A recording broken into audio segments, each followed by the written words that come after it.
It is 8 o'clock on the East Coast. It is 5 o'clock on the West Coast. It is the 9th of January in the year of our Lord 2025. Season 15, episode 25, 694 times you have been welcome to the Clubhouse Podcast, your one-stop shop for all things sports, entertainment, pop culture, pro wrestling. Every Thursday night right here at Sunset Lounge DFW. Remember, the basic membership's free. You get access to all the regular shows in this entire network for free from our Patreon, so get up on that. Some great tiered memberships. Got some new stuff coming your way before too long as well. Welcome. My name is Rob. I am the executive producer of the Clubhouse Podcast, and I'm wearing very warm socks tonight. You can't see out there, but we got some snow up in my section of town today. That way for me is my co-host and a man who's using a new microphone tonight, and it sounds mighty fine. He is Alex. Well, I feel like I'm going to have to apologize in advance in case anybody's eardrums get blown out because I have no concept of what I'm dealing with. We're dialing it in. We're doing it live. But I don't know if you saw that we have some breaking news within the last few minutes, but let's get the introductions going. We'll get to it. I did get that breaking news. At the bottom of your screen is the official fact checker of Sooner Gator Productions. And a man who didn't get snow today. You may know him as Ig Bunu, but his mama named him Don Ford. I'm going to call him Don Ford, and I find that very ironic because he's the guy from Montana. Well, actually, we got some snow, but it hasn't really stick. There was only a little bit on the grass. Your words in pre-show was we did not get snow. Well, he also just used the word stick instead of stuck. So yeah. But we are skating at full strength, and that's a good thing. Let's special show today. Special show today. We'll get it. It is. We'll get there. We'll get there. We'll get there. Only been talking about it for a week. We'll get there. Okay. NCAA football going on right now. Notre Dame in striking distance of scoring about halfway through the first quarter. All four of us have the same picks tonight and tomorrow. So we'll see how that goes. We've all got Notre Dame and Ohio State. Currently, Alex and I are tied for the lead with 24 wins. Don and Ziggy are just right behind us at 22 and 23, respectively. And the over-under is one game above. Yep. 22 and 21 right now. But that's still a win. Still a win. In the NFL, our final pick'em results, I did okay. Clawed my way back into it. Also, as Alex just said, we have breaking news on the NFL front. The wild card game to be played at SoFi between the Vikings and the Rams has been moved to Monday night. We want to say no matter where you are, there's all kinds of extreme weather all over the country. Let me finish, Alex. We want to send our best out to you, whether it's extreme cold or extreme heat. California, God bless y'all right now. We're keeping our thoughts with you guys and those people that have been dealing with extreme cold snaps as well. Please be safe and make good choices. Alex, go ahead. That game has also been moved to Glendale, Arizona. That's not shocking at all because of what? Not at all, especially with what all is going on in Southern California. As Rob was saying, make good choices, be safe.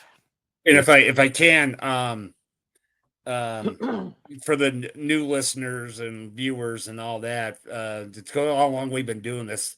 When we had a lot less gray hair back in 2013, I had a house fire, and that was not fun. Yep. That was, and it didn't destroy everything like we have. I was homeless for a week, but it was not fun. It was tough. I know what they're going through, and some people had it 10 times worse than I did, and I thought I had it bad. So infinitely in some cases. Yeah. People might have watched their houses go away on television when they were nowhere near it. I mean, that's heartbreaking. And of course, on the other extreme of that, the people that are dealing with the extreme cold and everything that brings with us. So know that you're in our thoughts. And if you are able, go out and support any way you can. We want to make sure we say that as well. Let's get into Super Wild Card Weekend. I just love that name. I love that name. It's super. It feels facetious to me. That's because there's a billion teams like the NBA. Saturday, 3:30 Central, the Chargers go to NRG Stadium, and they're giving Houston 3. Houston has been playing terrible, but I still don't have faith. I'm the routine Charger defender on this show, and I still feel like I need to take Houston. I'm not going to because they've been terrible, but Give me Houston plus the 3. Don. Take Houston on that one. All right. Houston for me. Saturday night, 7:00 Central. Don, your Pittsburgh Steelers go to M&T Bank Stadium to play the Baltimore Ravens. We find out officially today, and his name just escaped my brain, but one of their leading receivers will not play in that game. Zay Flowers. Zay Flowers, thank you, sir. Will not be playing in that game due to an injury. Baltimore is giving them 10. Oh, dear God. Well, they figured out if you double George Pickens, there goes Russell's moonball. So, this is my team and all that stuff. So I do want to get in this just a little bit. I would say between the division games, you could have a team that's a terror, and you could have a team that's 12 and 2, and the other one that's 3-11, and it's still going to be a 3-4 point game. And I still think that's going to happen. But the Steelers have lost 3-4 in a row now? Is it 4 or 3? I can't remember. I think it's 4. They're 4 now. Yeah. Been like They 30 had the years division from weeks ago, and they just been on this falter. Nope. Tomlin, he's going to have the winning record, but again, just like every other year except one, which he won off the Barry Switzer year, he's going to go home to dance alone after the dance starts. He got invited to the dance. He had a winning record, but he ain't going to go beyond this week. I love my Steelers, but this is it. I wish Steven was here. Baltimore. Give me Pittsburgh plus 10. I'm with you. Don, you just contradicted you have a yourself. chance to win. Don, you just contradicted yourself when you were like, it's still going to be so many points, but they're getting usually 10 points. I know, but in this one, Pittsburgh plus 10 because I don't think it's going to be a blowout. This is how much I think that you're going to kill them. Usually, it's that 3-4 point game. Usually, but in this one, Pittsburgh ain't going to show up. They're going to get clobbered. I'm taking this. It's a rare one. You're taking Baltimore, you mean? Yeah. You're the only one taking Baltimore at 10. I will. I mean, Denver at that same vein. Denver goes to Highmark Stadium Sunday at 12 noon Central. Buffalo's giving them 9. I don't think it's enough. Buffalo right now is a team on a mission, at least for one more week. Give me Buffalo minus 9. I agree. I don't. Give me Denver. They have actually looked like they had a pulse, not just in the game that they were playing the third string Chiefs, but at that same time, Denver's defense has looked solid all year. And one of the things we're going to see in these is even if Buffalo gets up by double digits, they're going to take it easy in the fourth quarter. They're going to try and keep people healthy because they have ran into so much bad luck during Josh Allen's career in the playoffs. I feel like even if they are up enough to cover, Denver will backdoor it, if not outright cover. In the midday game on Sunday, 3:30 p.m. Central Time, the Green Bay Packers go to the Link to play Philly. Jalen Hurts is practicing, but they're not saying whether or not he will play on Sunday. Otherwise, they're down to their third string. Philly's giving them 5.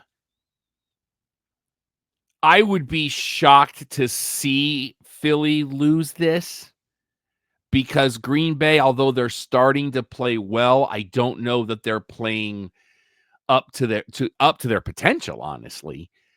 I would take Green Bay plus the 5 just because I think this is going to be close. I don't. I think this is Philly all the way. The fact that Jalen Hurts is already practicing means he's going to play. Plus, you look at Green Bay dealing with major injuries on both sides of the ball between Jair Alexander and Christian Watson, as well as Jordan Love having gotten knocked out of that last game, at least for a brief period. He may be still dealing with some post bell ringing buzz. I think Philly wins this by a touchdown. Don. I'm going to take Philly on this one. I think that they're tough right now.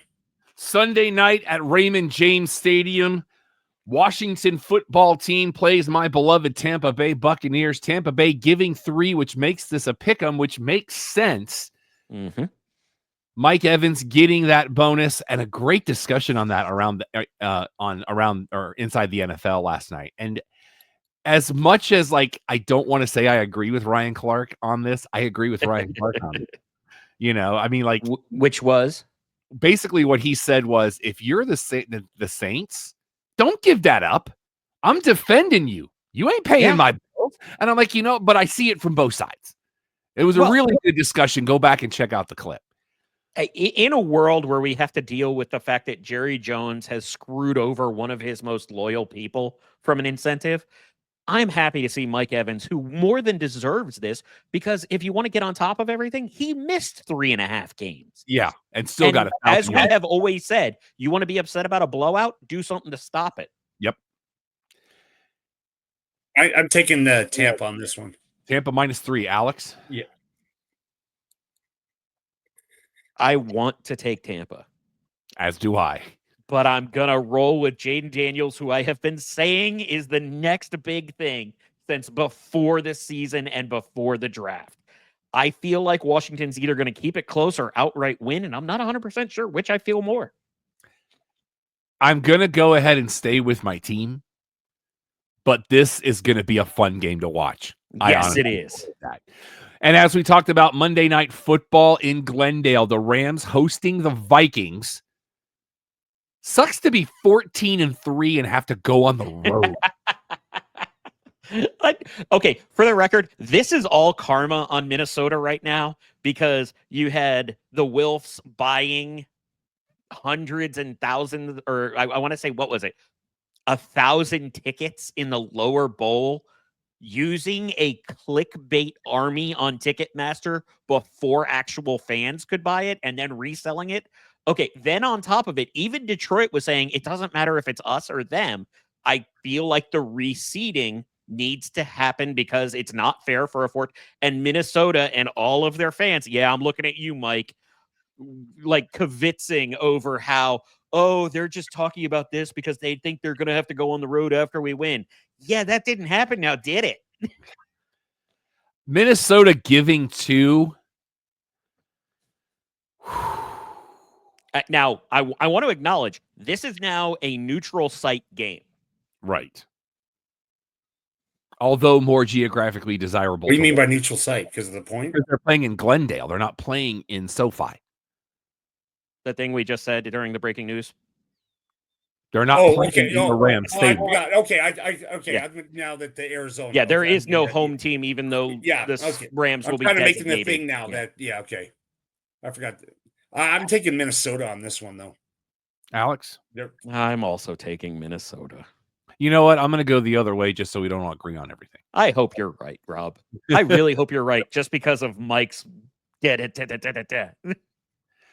Into our NBA standings. Garbage. Thank you. I was waiting on that. In the Eastern Conference Atlantic Division, the Toronto Raptors still waiting for that 10th win. They've lost 3 in a row. They're 8-29 right now. They're 19 back. They're 5 back of Brooklyn. The Nets are 3 back on Philly. Philly now 8.5 back on the Knicks. The Knicks are now 2.5 back on Boston.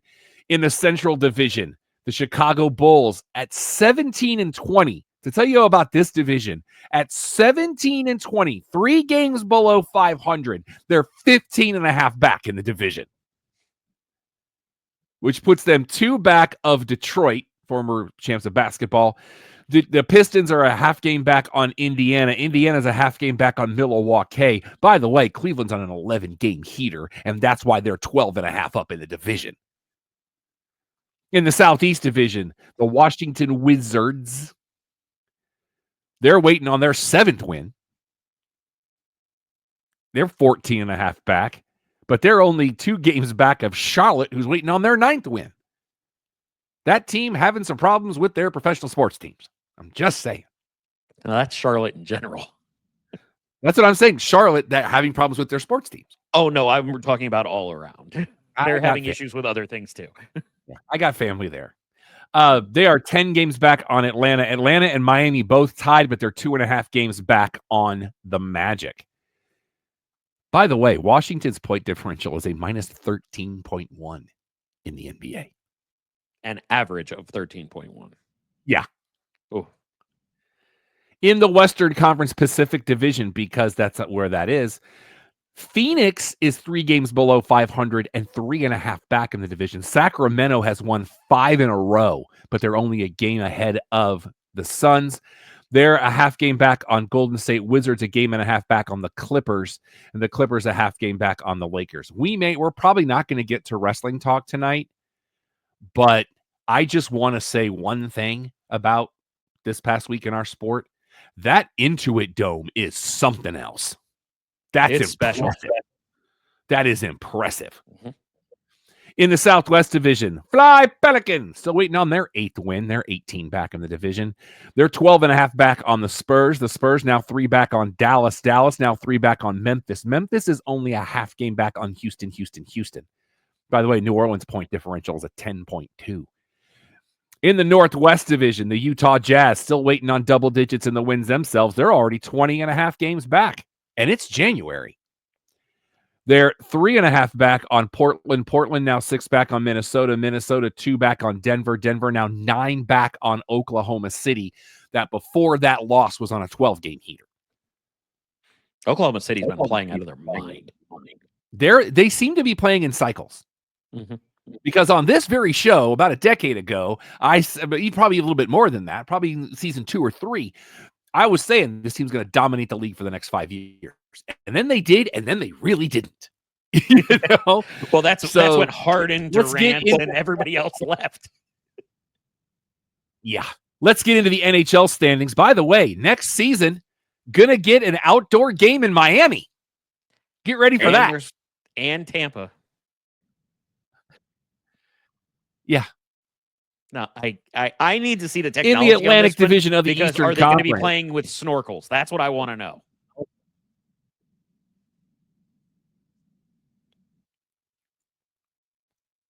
Hold on one second. 5, 7, 8, 9, 10. Of the teams in this division, all but 2 of them are on win streaks. That combined win streak is almost 15 games. Oh. Now, one team in this division is on a 5-game skid. But let's go through it. The Sabres, they have 41 points.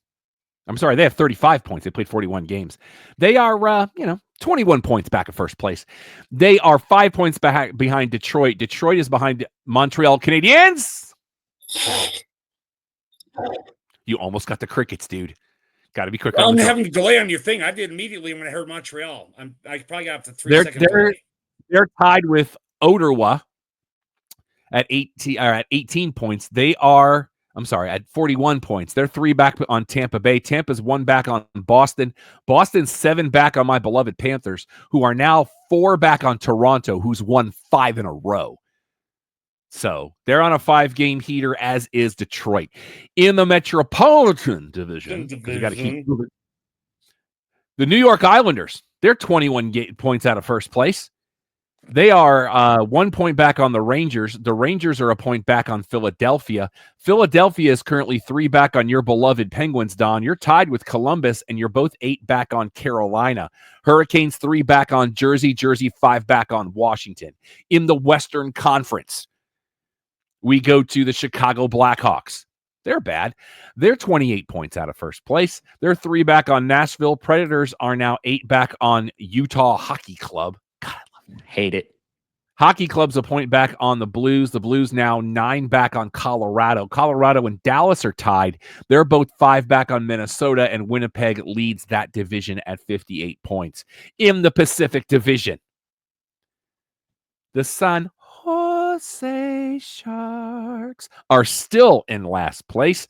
They are, we'll get to them in a minute. They're a point back on the Rangers. The Rangers are now, let's see.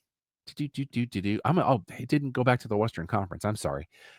They are 26 points back in the division. But they are 5 back on Seattle. The Kraken are 2 back on Anaheim. The Ducks are 6 back on Calgary. Calgary's a point back on Vancouver. Vancouver 5 back on the Kings. The Kings 2 back on Edmonton, and the Oilers are 6 back on Vegas, who have The top 3 teams in this division are on a 10-game heater themselves. Let's get to North America's favorite game show. What is the point differential for the San Jose Sharks? Of course, it's San Jose. Oh, Come on, boys. 60. Fighting Baileys. Make it 60. Don says 60. The Fighting Baileys, who was the guest of honor at the game a couple days ago and put a pseudo Vegas fan or a faux Vegas fan through a table. I'm going to go with 38, minus 38. San Jose's played 43 games. I'm going to run right through this so we can save some time. Good idea.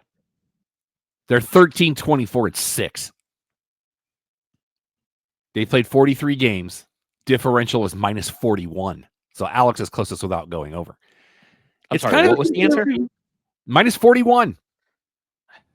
It's so jarring to go from baseball, where we have these massive numbers, to then go to hockey, where the parity exists even on bad teams. Yeah.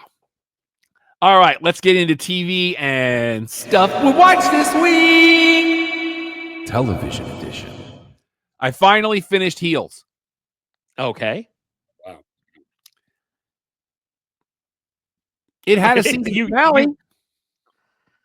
And Alex and I talked about this after I watched it. And I don't know if it was just overhyped and I was expecting more. It's a good season finale. I love this show. I want 75,000 seasons of it. But it didn't jar me like I was expecting it to. Does that make sense? I think you're onto something about the fact, and I don't know that it was overhyped as much as how much came to us over and over again about it. And I still have the firm theory that the many times that we were told led to us doing our own fantasy booking of what it could be. And 0% of me saw how it was going to end. So I still emotionally got hit with it. But it was good. I'm going to stop there because I almost spoiled more. Yeah. It was good. I think everybody should watch it. We've been on board since day one. Mm-hmm. Now, anything else you watch this week? I did catch up on Squid Game, and to give the definitive response on my question from last week, no, this is not going into season 3. They can call it season 3. This is the old school Netflix split. It is a halfway point that will lead into the finale. I don't care what they call it. They can brand it whatever they want. It's their show, but this is a definitive halfway you will need to watch to get caught up. But it is still very good. Like Don was alluding to last week. Yeah. I believe the first season was better, but I think that also had to do with the Matrix effect of the shock and surprise of the initial wave, because season 2 is also very, very good, but it's missing that something special unexpectation. Yeah. And I would say that last week I wanted to say, when you see the end of the season, your question will be answered. That's all I wanted to say, which it does. At that same time, I didn't want any information, but I appreciate you, Don. Yeah. What about you? Did you see anything this week? Yeah, 2 things. I did see last Thursday night the premiere of that Going Dutch with Dennis Leary, who plays the general on with Danny Pudi.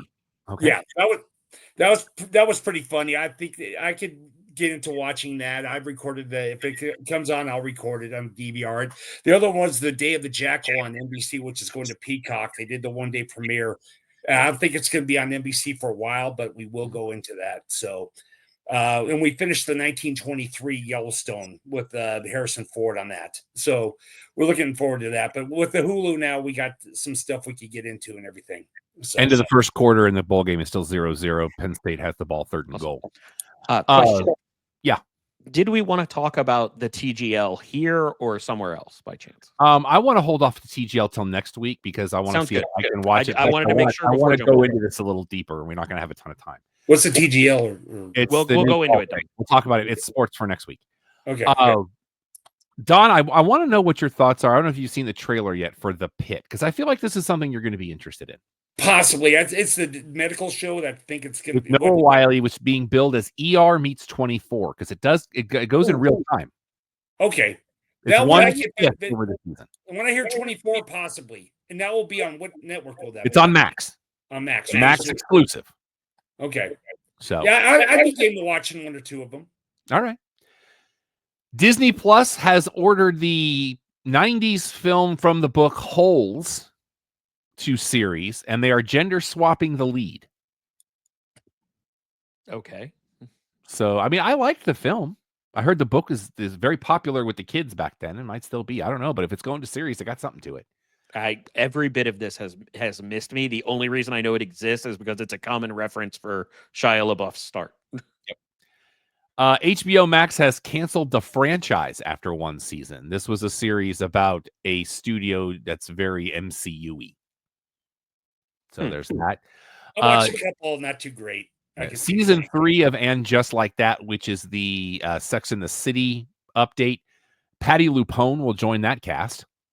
So we have a Patty Lupone reference in this week's episode. And they have officially announced at CES this past weekend that The Last of Us will return in April, but they have not given a specific date that I have seen.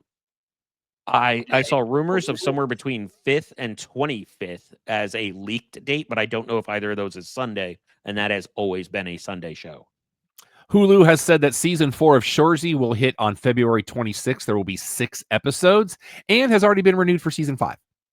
Mm-hmm. So we're good there. And they their live TV service is merging with Fubo, which now ends the lawsuit against them for some of their sports coverage. Now, a lawsuit. To clarify, Fubo had a great product. It always felt illegal to use. Well, we used it for a whole season of Red Zone one year. I used it for multiple seasons of Red Zone. Prime Video has said that Harlem will end with season 3. And speaking of season 3s, season 3 of Reacher will start February 20th. Yes, it will. I may have to put that on my list. I'm making a list for this year. Oh, and I may or may not have something regarding that show that I am not allowed to talk about for a while. Fair enough. Nothing new on TV for DVD and Blu-ray this week. And now let's get into stuff we watched this week. Movies. And I got a list, so I will wait. I also have a list on playing catch up, but the big one was actually last night watching A Real Pain. My policy for this part of it is I'm not going to talk about any movie that may or may not be in one of my lists. I don't know if mine was updated. I did not see a confirmation. Okay, then I will save it. You asked me what, but you never said done. So I will hold off. Basically, for me, it would be the go to www.clubhousepodcast.com. Our website. That's our website. But Don, that's a new something release. there about a film I just saw. But that's a new release, and we haven't gotten there yet. I understand that. That's why, but it's that time. That's the one I'm going to say. All right, I'm going to give these to you in alphabetical order, just like I did last week. By the way, my total hit 94. Nice. I did not get the 100, but I don't know that I ever want to again. Last weekend, I mean, I've it hasn't been the slog that I thought it would be, but I really wanted to at least beat last year's number, and I did. And I'm going to go for 100 this year. I watched Boy Kills World over the weekend. Okay. Alex was not wrong on any level. I want H. John Benjamin to do every narration of anime going forward. There were points where my wife came out of the bedroom and was like, "What are you watching?" I'm like, "This is glorious." At Budate, tramp stamp. And as much as I like Skarsgård, I'm kind of glad they let somebody else do the narration because it fits better. Apparently, he originally did it, and they were like,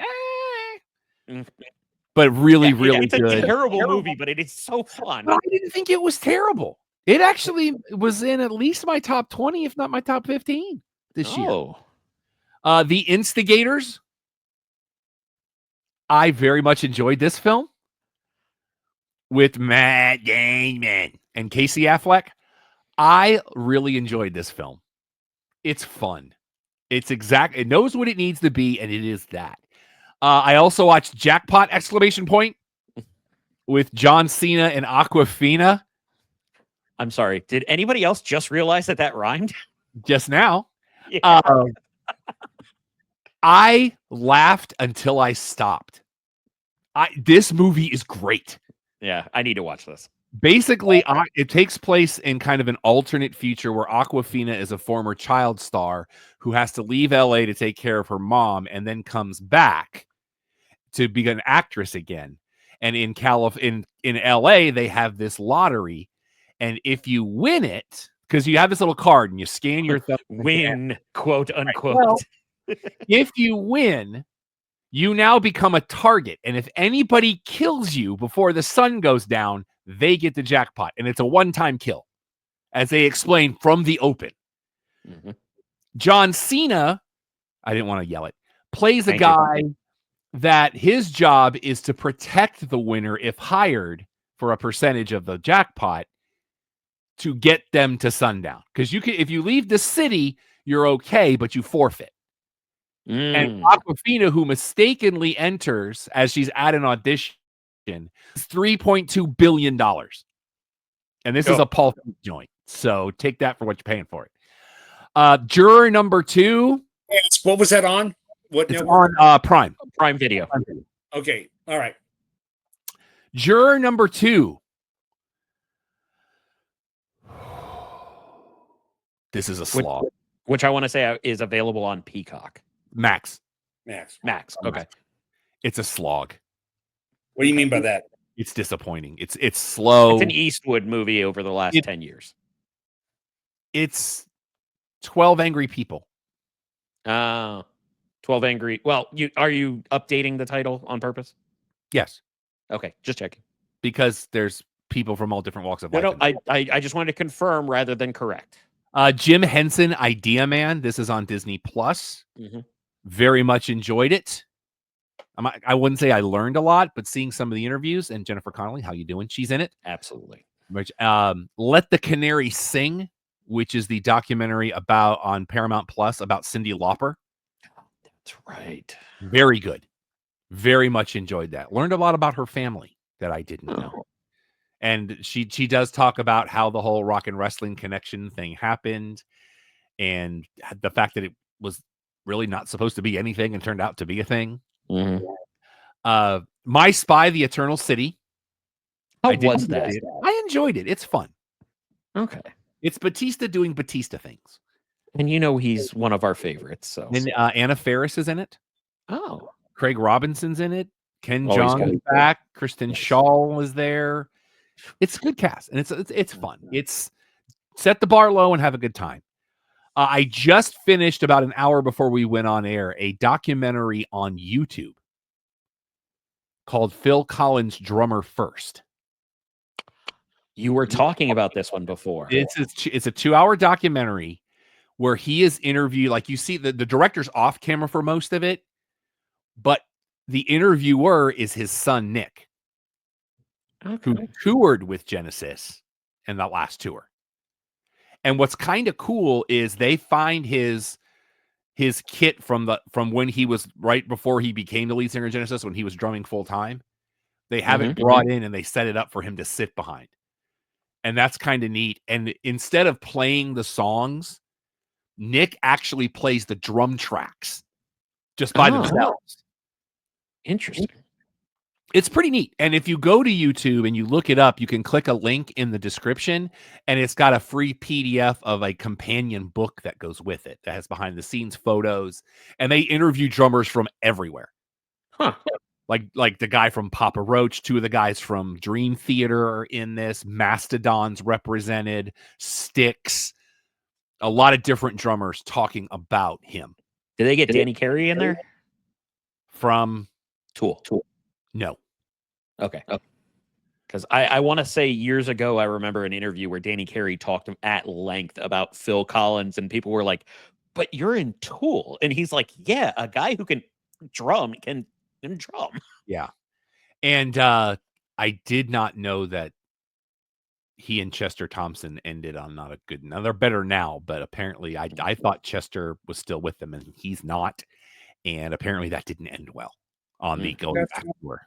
So it's Chester Thompson, the guy that played drums for him for years and years and years, when he was singing.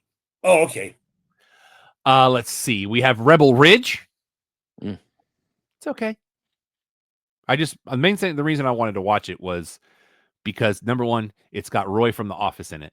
And number 2, this is your Jon Stewart. So I really kind of wanted to see how that goes. Well, and Don has spoken highly about this. Whether or not it's going to be on his list, we don't know. But Don did mention Rebel Ridge at multiple instances. I thought it was okay. It was okay. The other John Cena movie I watched this past week, I did watch Ricky Stenicki. Yes. I don't know what to think of this movie. I feel about Ricky Stenicki what I'm going to say about a certain Oz-based movie when we get to it. It's fun. Again, set the bar low. Have a good time with it. The John Cena on stage footage is worth it for the whole film. And do not watch this with the kids. Do not on any level. Unless you're a big fan of Therapy. I did watch Super/Man, the Christopher Reeve story. I liked it. Most of the story is told after the accident. Mm-hmm. I did not know how close he and Robin Williams were. They were roommates in college. I did not know that, and I learned that from this documentary. So it's very well done, I thought. Oh, so when I said the only reason I give Christopher Reeve any bearing is because of his college roommate, you did not know what I was referring to? Did not know at the time, and I'm glad I didn't, because it was okay. New information to me. I did not realize that was new for you. That's why. I watched Tuesday with Julia Louis-Dreyfus. No. This is not good. This movie is not good. I really wanted to see this. It's not good. Oh, that's unfortunate. Like, I really, it had potential. It just never reached it. And it just kind of ends. It's weird. I did watch Wicked Part 1. I will save that particular discussion, but I will say it's not on either of my lists. And I watched Yacht Rock, a documentary, the HBO one. I liked it. I was going to say, do you feel offended or represented? No, it's a good companion piece to the one that used to be on Paramount Plus called Sometimes Touch. It's not there anymore. I think you can rent it from Prime. But learned that Donald Fagen, not a fan. Apparently, the director called him and talked to him on the phone. And because what's amazing, what you'll realize, is the number of people that Steely Dan worked with that are yacht rock icons. And there was wrong one. There was yourself, and the phone was hung up. So, but it's pretty good. It's about an hour and a half. It's done by Bill Simmons' company, and I like him. Okay. He was at Raw Monday night. He was looking rough. Yeah, well, by the way, Penn State's on the board 3-0. Yes. Couple of quick headlines. The John Grisham book, The Imitation Game, is not going to be called that in the film version because we already have one of those. It's going to be called The Partner, and Tom Holland will be starring. Hey, Tom Holland, that's a good one. And he's doing okay right now, isn't he? Quite well. Yeah, as the kids like to say, put a ring on it. The short king and his tall queen. And we have new casting news for the Running Man remake that Glenn Powell will be in. Still don't know how I feel about this. Well, the Richard Dawson role has been cast. That's a tough one. And we're all going to talk about this man here in just a minute. Coleman Domingo. Ooh, I like that. I was like, casting. Hold on. You may now have me. Hold on. Well, because Richard Dawson is such perfect casting as that role, basically playing some might argue, real version of himself. Some would argue a scumbag, futuristic version of himself. But he was, there are very few people that are perfect in their roles. Richard Dawson in The Running Man is 1,000% perfect cast. Agreed. And execution. Movie. I don't care. Remakes, you know how I hate them. You don't hate all of them, but you don't hate all of them. Hate all of them. Let's be honest. There's a few you have may I, Don? As tally, legal put it that way. representation, Don likes to grade on a curve when it comes to remakes, reboots, and sequels. This is true. So for him to like one takes, A I lot. wouldn't say an epic amount, but it takes more than a straightforward movie would. Speaking Would of you say that's fair, Don? Yeah. Speaking of 100. sequels, next Saturday's Matinee Heroes, I will be guesting as we talk Lethal Weapon 2. Great I discussion. like that one. That was a great film. I'll be That is talking a about it on Matinee Heroes next Saturday, so make sure you check out their podcast. Craig does a great job, and Elizabeth, the new co-host, who I'm a big fan of, she does an amazing job as well. Movie new releases that come out tomorrow. One that I'm going to be checking out. I haven't decided if I'm going to go see this at a theater or if I'm going to wait because we didn't get to screen it. Den of Thieves 2 Pantera. I'm a little mad we didn't get to screen this, by the way. It's 2.5 hours long, dude. I don't care. I'd go. Don't care. I'm going. So- Let's put it in this context. The original Den of Thieves was our first group outing with everybody that's on the show for reviews. Was it really? Yes, it was. It was the first one I was invited to directly. And remained near the top of my list for that year from January 7th until always. We also have a documentary about Diane Warren. She is somebody who is, she's written a lot of songs that you know. Mm-hmm. Trust me.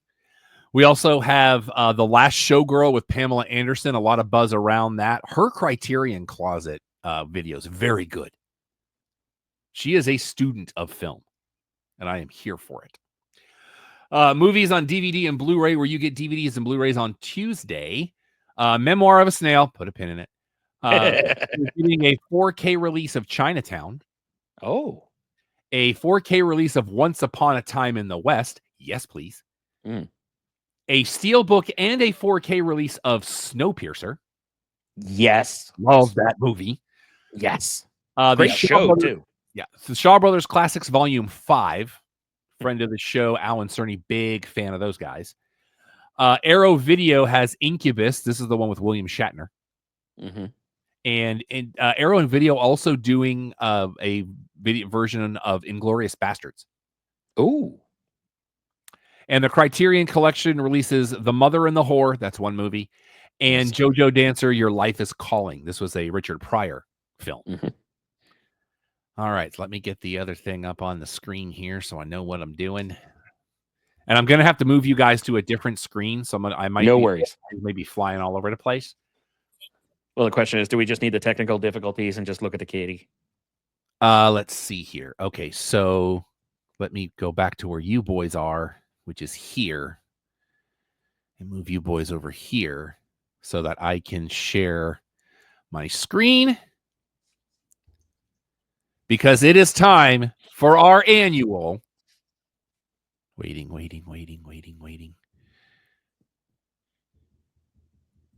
Best and worst of 2024. Now, we only do films because anything else would just take too long. So the way this will work, we're doing it a little bit different this year. This year, I have normally we don't share our lists with each other and we just dive right in. This year, I wanted to make this a little bit more aesthetically pleasing. So I've put together a slideshow because in order to do that, the boys had to send me their top and bottom 10s. So I am the only one that knows everybody's. And I'm going to be honest, this is going to be a good list to go through. Because we've got a little more crossover than we've had in years, but in a really, really good way. Okay. So the way we'll do it, the first thing we're going to do is we're going to go through the bottom 10. And for both lists, it will go from the bottom of your screen up. So it will be Don, then Alex, then me. Everybody with me? Yes. All right. Are we ready to dive in? So ready. The bottom 10, we start with Don's 10 worst film of the year. I am already going to say put a pin in it. Yeah. Because Don's 10 worst film of the year is Madam Web. I will say Pin, reference pin, for later. pin, I hear Don, put a pin in pin. it, pin in it, pin in Uh-huh. it, pin in it. Oh, believe me, we're putting a pin in this. Remember my rant from a couple months ago. That's Yes, all you I'm did. saying. Oh, Alex's 10 worst film of the year is one that I have not seen. you don't. And then to see this on Alex's list, I was very disappointed because now I don't want to see it. It is the Millie Bobby Brown vehicle known as Damsel. This is the only Alex is the only one that has this on either list. I had such high hopes because I love Millie Bobby Brown. Netflix has done some really cool things. This ain't it. It is. Oh, in fact, I had mentioned about 2024 being a very down year for movies. One of the common threads I have seen through a lot of them is a number of studios just saying, we don't have to pay for anything. Just shoot everything in front of a green screen. It's dreadful. This disappoints me greatly because I saw the trailer and I was like, oh, I'm kind of No, intrigued. whoever shot the trailer should have made the whole movie. I was excited at the trailer, and then you realize, okay, it's interesting for 90 seconds, but for 2+ hours, not so much. I'm going to pull the QR code down here for a minute. I can't do that. Okay, that makes sense. I don't think it'll let me. Oh, no, it will. Good. Yeah. My number 10 worst film of the year, I think will surprise you. Not because it's on this list, but because it's at number 10. Mm-hmm. My 10, so to tell you the direction this is going to go, that I have 9 worse films than this, is Joker Foi le Dieu. This was my 11th. It just barely missed it, so I'm not surprised to see it here for you. This turned into the litmus test. This turned into this year's version of The Art of War with Wesley Snipes. To confirm, we're not putting a pin in this one, right? We can. No. I didn't know if it appeared anywhere else. That's why I was. Oh no! Put a pin. Put a pin. Okay, that's right, because I don't have both. I don't have the full list in front of me. Yeah, put a pin. Mm-hmm. Yeah, but yeah, this was my Art of War for 2024. Would I watch this again before I watched that? Because I actually, we may have abandoned that bit by the time Alex. Yeah, this is the first I'm hearing it. So for years, my litmus test by which all things suck was Wesley Snipes' The Art of War. Wow. For years, it was the worst film I'd ever seen. That's surprising. Yeah. Don's number 9. Number nine is a film that I have not seen. It is not on either one of our lists. Oh, we have quite a bit of that this year, by the way, boys. I like that. Don's number 9 is a film called Pool Man. I wanted to see this. Don, tell me why it sucks. Put it this way. I looked up Rotten Tomatoes is roughly 20%, and they're talking major Razzies with it. Uh-huh. I like Chris Pine. I love Chris Pine. I like the idea of the movie, but it just fell flat. It did not work. It's just like a release, some good acting that just went kaput. I put it this way. We did not watch it in the theater or watch it on TV. Mm-hmm. In the end, me and Faith looked at each other and go, let's just finish. No, this ain't working. Goodbye. We didn't finish it. That's how bad it is. How far did you make it, though? Probably about an hour into it. Hour 15 minutes. Wow. Yeah, and when Faith looks at her and goes, no, and that's no. You know what I'm saying? It's not good. It's a misfire. No. All right, Alex is number 9. So sad. So very, very sad. Is the next movie on my list of movies to watch.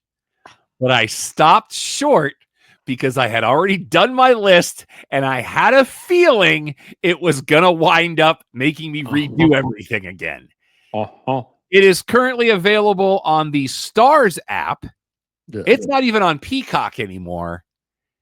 And it is Borderlands. I see this one. I'm actually genuinely curious about. Put a pin in this.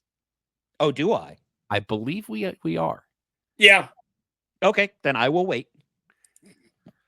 My number 9 worst film of the year And we're definitely going to put a pin in this because I know somebody else on this screen, and I'm not going to mention any names, but his initials are Alex Barnhill. By the way, happy birthday, Dad. Yep. This is, I know it's on his list. And I'll wait till we get to his number to talk about it because I have a morbid curiosity when it comes to this. That doesn't make me feel better. It is Rebel Moon Part 2, The Scar Giver. I can't say certain words on this show, let alone yet, because we're putting a pin in it. For those of you that didn't understand what I meant when I said this, the first one was the Sci-Fi Mega Mix. The very first shot, look at it. It's the Yamato. It sucks. The Star Blazer. Okay? We'll talk about it in a minute. Let's go to number 8. Don's number 8 worst film of the year. I have not seen this. I know Don didn't like it when he saw it. I don't remember if Alex saw this. It is not indicative of one of my leaders. It is Sting. On the list to see, did not actually get to it. All right, Don, go. In April, and to give you how bad it is, it actually got the uncoveted Maze Runner promise in April. You had a lot of that, especially in the fourth quarter. You definitely said, I feel like you said that more than 10 times, Don. No, I did. I went through the whole thing, made sure, do a double check. But all the Maze Runner on here, but this was so early in the year. It tried to be a horror film. The first hour was just nothing about these spiders that come from outer space. It tried to be a horror film, and I love horror films. What? Hold on a second. You just jumped past.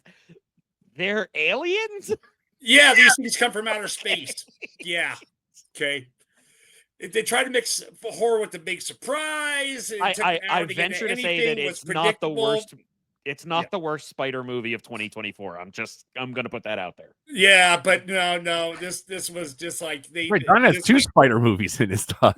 Yeah. You get what I mean. No.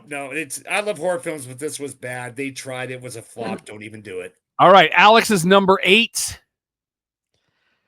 And a movie that I have a screener for, but it's not my jam. And I read the Wikipedia page. By the way, touchdown Penn State is now 10-0. Just 2 minutes before the half. It is the third of the X trilogy. Mm-hmm. It is Maxine. Oh, do I have to put a pin in this, Don? No. It is not. Okay. So one of the things that I have raved about was the original movie in the trilogy X is incredibly well done. Pearl, incredibly stylistic, but not nearly as good as X. Maxine is terrible on every front. It is so incredibly bad that it loses any charm of the prior two. And what makes it hurt more is you could tell that there was genuine want to be good. But then there's also a number of actors who maybe saw the first two and were like, I might be able to make a return or an improvement on my career or something by getting into this. No, you just hammered the nail in the coffin. This is terrible. And this is the end of that trilogy, to my knowledge. They're not. Thank God. My number 8 worst film of the year is one I just watched the other day. This is one of last year's Oscar winners as a director and Best Actress. I know what's coming. It is Kinds of Kindness from Yorgos Lanthimos. It's like he wanted to direct 3 episodes of The Twilight Zone and wanted to go as dark as humanly possible. It's Sounds like his style. It's the same handful of actors in all 3 stories. There is a tenuous connection with one of them. Because I was trying to find a thread. I thought he was trying to go for like a Pulp Fiction kind of a thing. Yeah. There is one character that you could run through 2, if not all 3. But this is not good. So was your face like Jesse Plemons while watching this? Jesse Plemons, who really wants to be Matt Damon in this film. Jesse Plemons wants to be Matt Damon in everything. I mean, I enjoy his work. He's a great He's a actor, phenomenal actor. but yeah, this is not good Okay. at all. Don's number 7 worst film of the year. Now let's talk about Borderlands. Yes. Okay, Don, allow me to ask a question say a statement real quick before. Yeah, we get go into ahead. this. I am going to be very interested for Rob to watch this movie as somebody who did not play the games to see if there is maybe less disappointment and vitriol the way I had. But the fact that Don has it here, and I would venture to say he's never played Borderlands, Nope. Mm-mm. does not give me hope. No, I wouldn't put a hope in it. I mean, this is roughly about a 10% on Rotten Tomatoes. And It's the still too 10% are like, yeah, I know it was thing, but still it was a little fun. That's the best reviews you're gonna get. It has some great cast, don't get me wrong. Mhm. Jamie Lee Curtis, Oscar winner, all that. But the plot just fell flat. I didn't get the point of it. That's what I watched with the Fantastic Fate Forward. We're just like, can this thing get over? It's Go ahead. so bad. It is Yeah, so go ahead. incredibly bad. Yeah. And the funny part is, it's like there's really good people involved. But there's a movie you get excited about. When I heard Borderlands was being made, I was like, this is awesome. The games are already cinematically brilliant. And then they said, in our first casting is Kevin Hart. And I was like, okay, is he playing Claptrap? They're the same height. He's playing Roland. Okay, you need to get the F out. And somehow it got worse. Every single step of the way, it just got more and more terrible, except for Ariana Greenblatt. She was great. She was great as Tiny Tina. Florian Montaneau, if you played the games, you'd understand how accurate it really was, Don. Florian Montaneau as Krieg fits, but he might as well be just a speaking prop at that point. But the story sucks. The cinematics of it looks like they were like, oh, we have a box truck full of green screen, but we're going to shoot it and drive around at the same time, and none of it's going to work. It's just terrible. I agree. All right. Alex is number 7. And you want to talk about hurting my heart. It is the 2024 version of The Crow. I never saw it. Did you, or did you, Rob?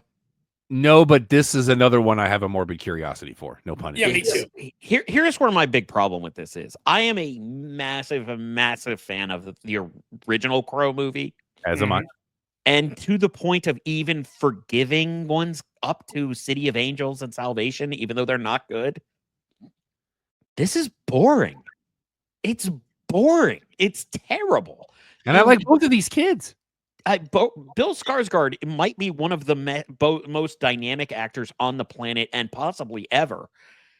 And he's completely wasted in this movie. I mean, he plays Eric Draven, but it's like, oh my God, why? Oh my God, we're only an hour in, and it's like, honestly, I can't. It's so dull and just uninteresting. There are large sections of this movie I couldn't explain to you if they weren't, some semblance of action. And guess what? Every single second of action is in the trailer. You're done there. Wow. It's so disappointing. My 7th worst film of the year, and as I'm looking at my list, this probably should have fallen even further.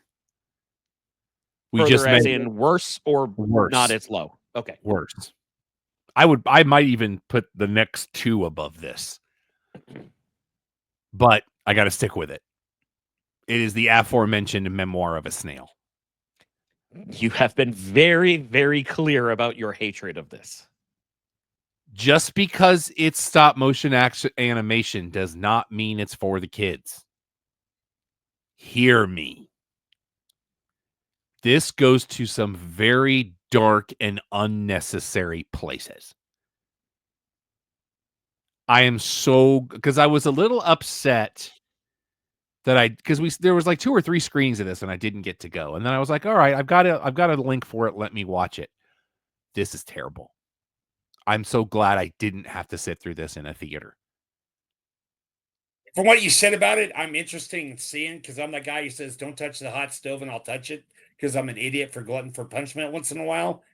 I will watch this sometime, but with that intent of like, this is going to be bad. Don, if Pool Man made you stop, you'd sit through all of that again before you'd sit through 5 minutes of this. Okay.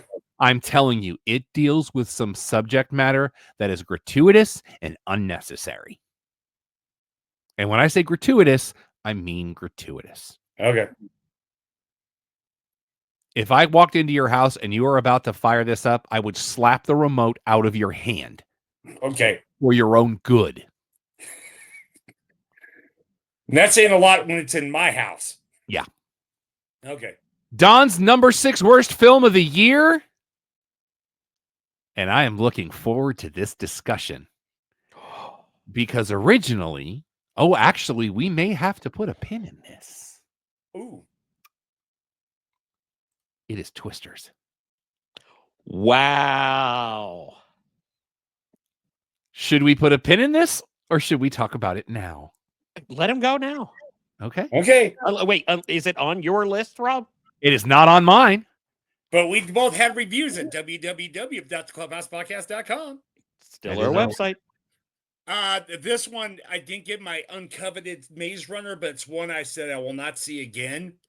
I like the original. I like the point how they tried to do it, but there was so much suspension of disbelief. It was not even funny. And this kind of superhero emotional. They try to get so much emotion in this thing, and how we got to warn the people about a tornado. So we're going to leave and go across town and let everybody know a tornado's coming. They would know. Give me a break. The suspension was bad. The cheap emotion was horrible. They tried to put some comedy with it and everything else. It was sometimes I'm scared of sequels. This was one of the reasons why. Hated it. Don't see it. Alex, I will say... I would like to give one quick response. Before you say anything, Alex, my dyslexia kicked in from your text. This one stayed. Oh, well, it should be at number 11 on my list. So you can correct me when we get there. I will give it the quick response. It's better than the original. Wow. That's an HSO right there, brother. I thought it was okay. I mean, it's not great. It's a bad... I will clarify. The only reason this is anywhere near my top 10 is because 2024 might be the worst year for movies I've seen in a very long time. But I did not take issue that the issues that Don did. I thought it was actually incredibly well done as far as updates without going overly cheap. Yes, there is a lot of suspension of disbelief because we know that's going to have to happen in a movie like this. But I thought it was better than the original. For me, it was 60 out of 94. Yeah. So top 2/3. Now, I will also clarify, I'm willing to bet I saw less movies than everybody else on this panel, but I was at 53 for the year. Yeah, if you take the first 10 minutes out of this film, it goes a lot higher on my list. That's a valid point. Yeah, the first 10 minutes is a waste of time. Yeah. Alex is number 6. Oh, this is going to be... This is another one that I haven't seen and I didn't know was a thing because I know nothing. Really? I hate you so very much right now. It is The Beast Within. Boring.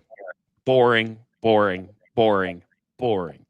In an oversaturated market of werewolf movies in the last 6 months and continuing on into next year, boring. All right. I don't even want to go any further. It's like, don't waste the time. Kit Harington is still wonderful. He's boring.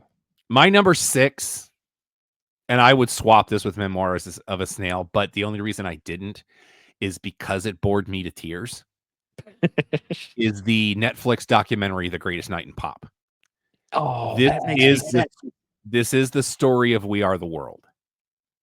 And you were so stoked for this to come out. It's just not great. Do you think it would be as low on your list if you weren't so hyped up for it? I expect more out of music documentaries than this gave me. There were really? some interesting parts to it, but there's also a couple of people in this that don't speak real highly of it that I was like, if it wasn't for this other person that was involved in this, you wouldn't have even been there. So it's not great. That was on Netflix, right? Yep. You said? Don's number 5, Okay. and we're going to put a pin in it. That he's laughing is making me uncomfortable. We're going to put a pin in it. Please. I didn't know where I was. So should this be 2 or 3 or whatever? And I had trouble putting 2, 3, and 5 in order. We'll put a pin in it. I will say that on my list, this is number 19. Oh. It is Wicked Part 1. I watched it Sunday night in lieu of Sunday Night Football because I needed to watch it and I knew how long it was. And I was in my living room, which was going to be the best presentation of it in my house. I don't know if we should put a pin in this one yet. Okay. So, Don, I want you to go ahead and have your time. Okay. On this one here, this is part 1. They could have put half of this film could have been cut out. Half of it. This thing, it bored me so much with a bunch of mindless scenes. This thing could have been put down to an hour. They need to put it in intermission into this one. It was a ripoff of Wonka, in my opinion, with the look, the feel, the colors, everything. It had nothing to do with the book. And people love this. I just hated it. I go, this is part 1. I am not going to see part 2. 2 hours and 40 minutes. Let me say 2 hours and 40 minutes. 44. Yeah, no, it's long. It is. Yeah. But I felt that it was better paced than I thought it would be.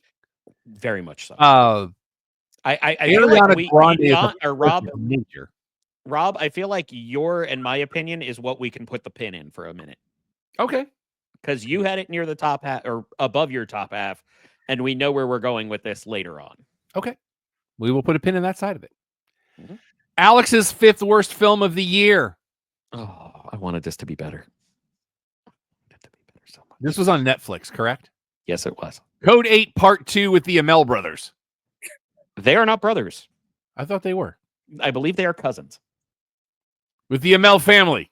That's better. I was shocked when I saw the first Code 8 a couple of years ago at how good they made a movie at a lower budget, even though, as respectfully as I can say this, Steven's the star, Robbie is the support. But Code 8 flips that. And Robbie does a really good job. If you ever saw him in Upload, he is amazing in Upload. He was good in Code 8. Code 8 Part 2 just is like, oh, people actually like this. We have to make another one. And it loses all of the charm of the original, has more funding, and they definitely throw it up on the screen. So I will give them that. They didn't cheat anybody there. But the story, the execution, just not good. I wanted it to be so much better, and it's just a high school project, but not as good as some of the high school projects we've seen. My number 5.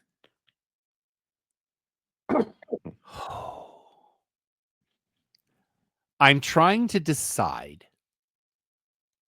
how spoilerific I want to be on this. I'd go for it. I'd say be spoilerific if you're trying to save people. Yeah, please. Love Lies Bleeding. Oh! I This is did not expect that. 80s period piece. Takes place in 89, I believe. Kristen Stewart works at a gym. Mm-hmm. The other young lady in this film comes in from out of town. She wants to be a bodybuilder. Katie O'Brien starts working at the gym. They get involved with each other. The best part of this movie is Ed Harris and that horrible hairpiece that he wore to the set as a joke. And the director went, oh no, we're keeping this. Oh my God, that's great. I want that on footage. When you think it can't get more out there, the end of this film says, hold my beer. I really wanted to see this. The last 10 minutes of this, I don't know if they just didn't know how to end it.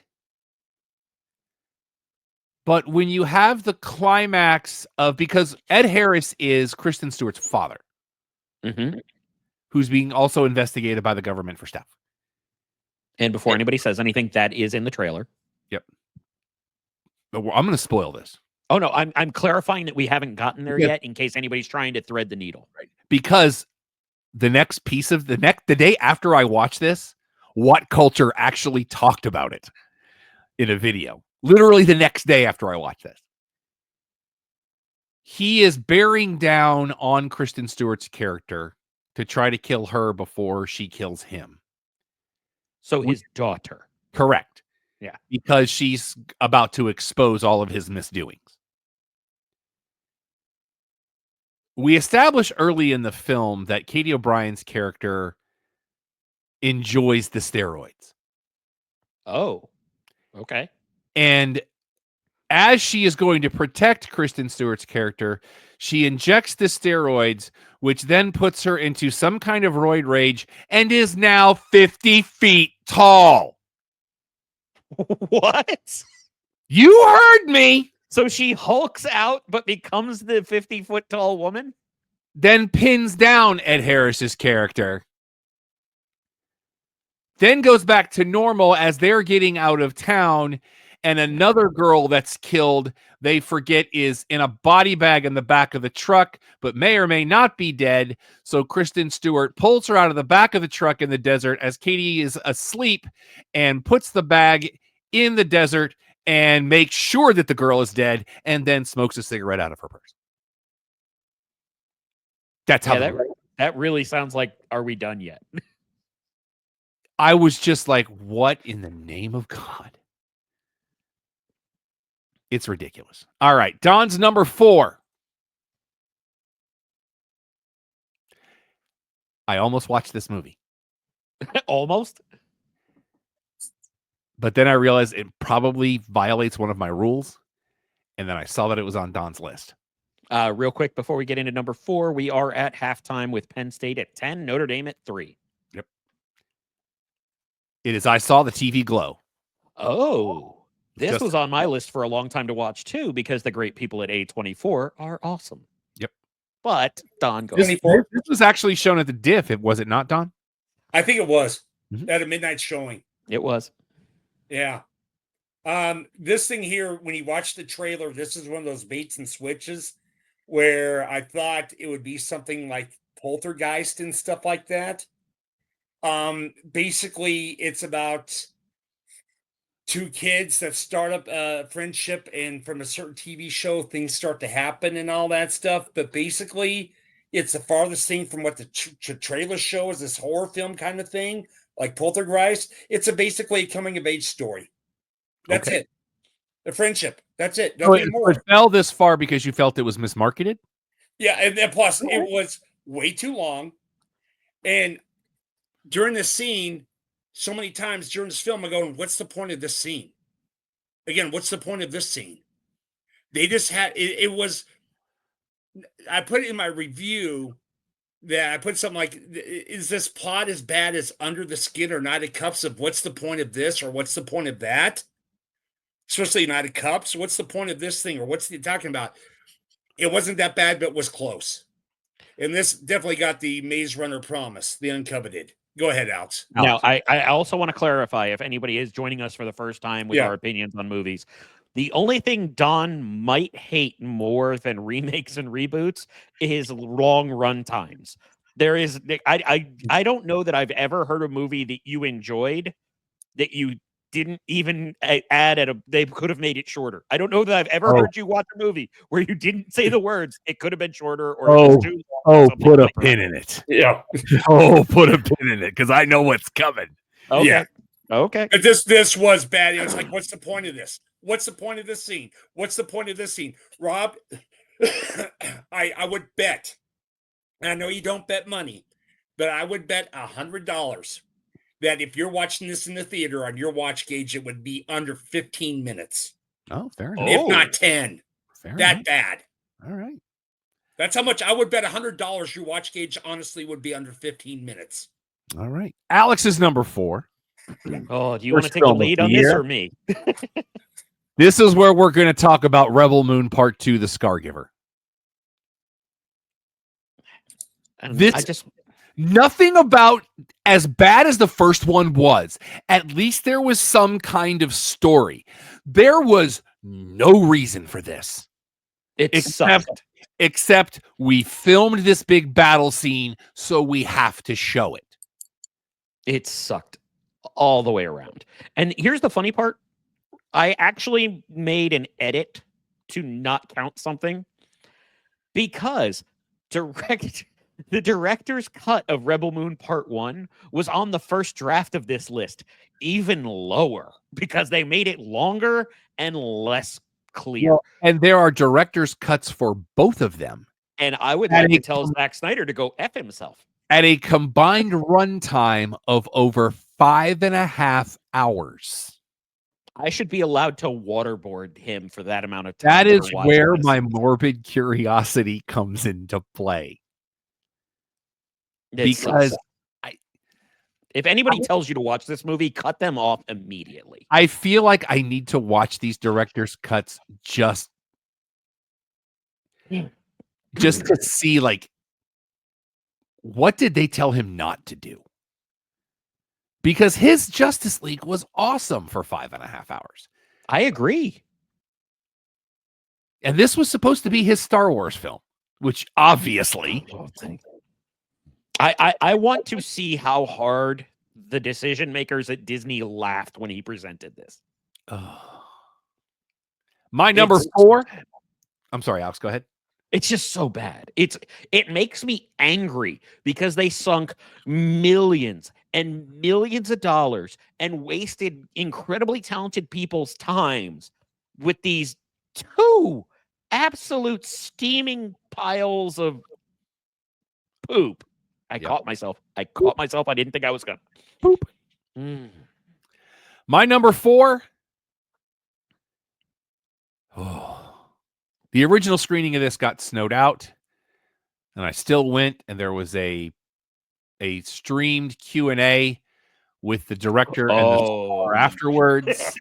But I still left early because it was running too long. It is Problemista. Oh. And boy, did they try to pump this one up. This is terrible. It ends with a time jump that is fully unnecessary. The script is a mess. Tilda Swinton, who I very much enjoy, is the only good thing about this film. And I don't care what she tells you. Even she struggled with this. I don't know what movie they were trying to make, but it wasn't the one that made it onto the screen. I can tell you. I just want to know what they told the RZA to do this. Well, he's not in it for very long. But still, third billing. Name recognition, brother. Valid. It's time to get to the medal stand. Oh. Don's Bronze Turkey of the Year. Yes, it is. Unpin it. And we may have to pin it. Oh, it's still pin it. Are we pinning it still? Are we still pinning it, Alex? No. Okay. Now's the time. Now's the time to unload. So there just aren't enough words. Yeah, if I can, the first Joker film that I could see Joaquin Phoenix winning the Oscar. I didn't say it was a travesty of justice on his performance, but I know we had a different agreement level on the film between me and Rob, and I thought Rob would be very interested, him being a big Batman fan, like I am an Alien fan. But when this one came out and I watched it and I saw the trailer, I thought it's going to be like you watch the Suicide Squad where you have Harley Quinn and the Joker as this team out there doing chaos. and I watched the trailer and I saw the things of them on the stairs and everything like that. I thought they build the friendship and they cause havoc. And that's what the trailer showed, in my opinion. It's the farthest thing from it.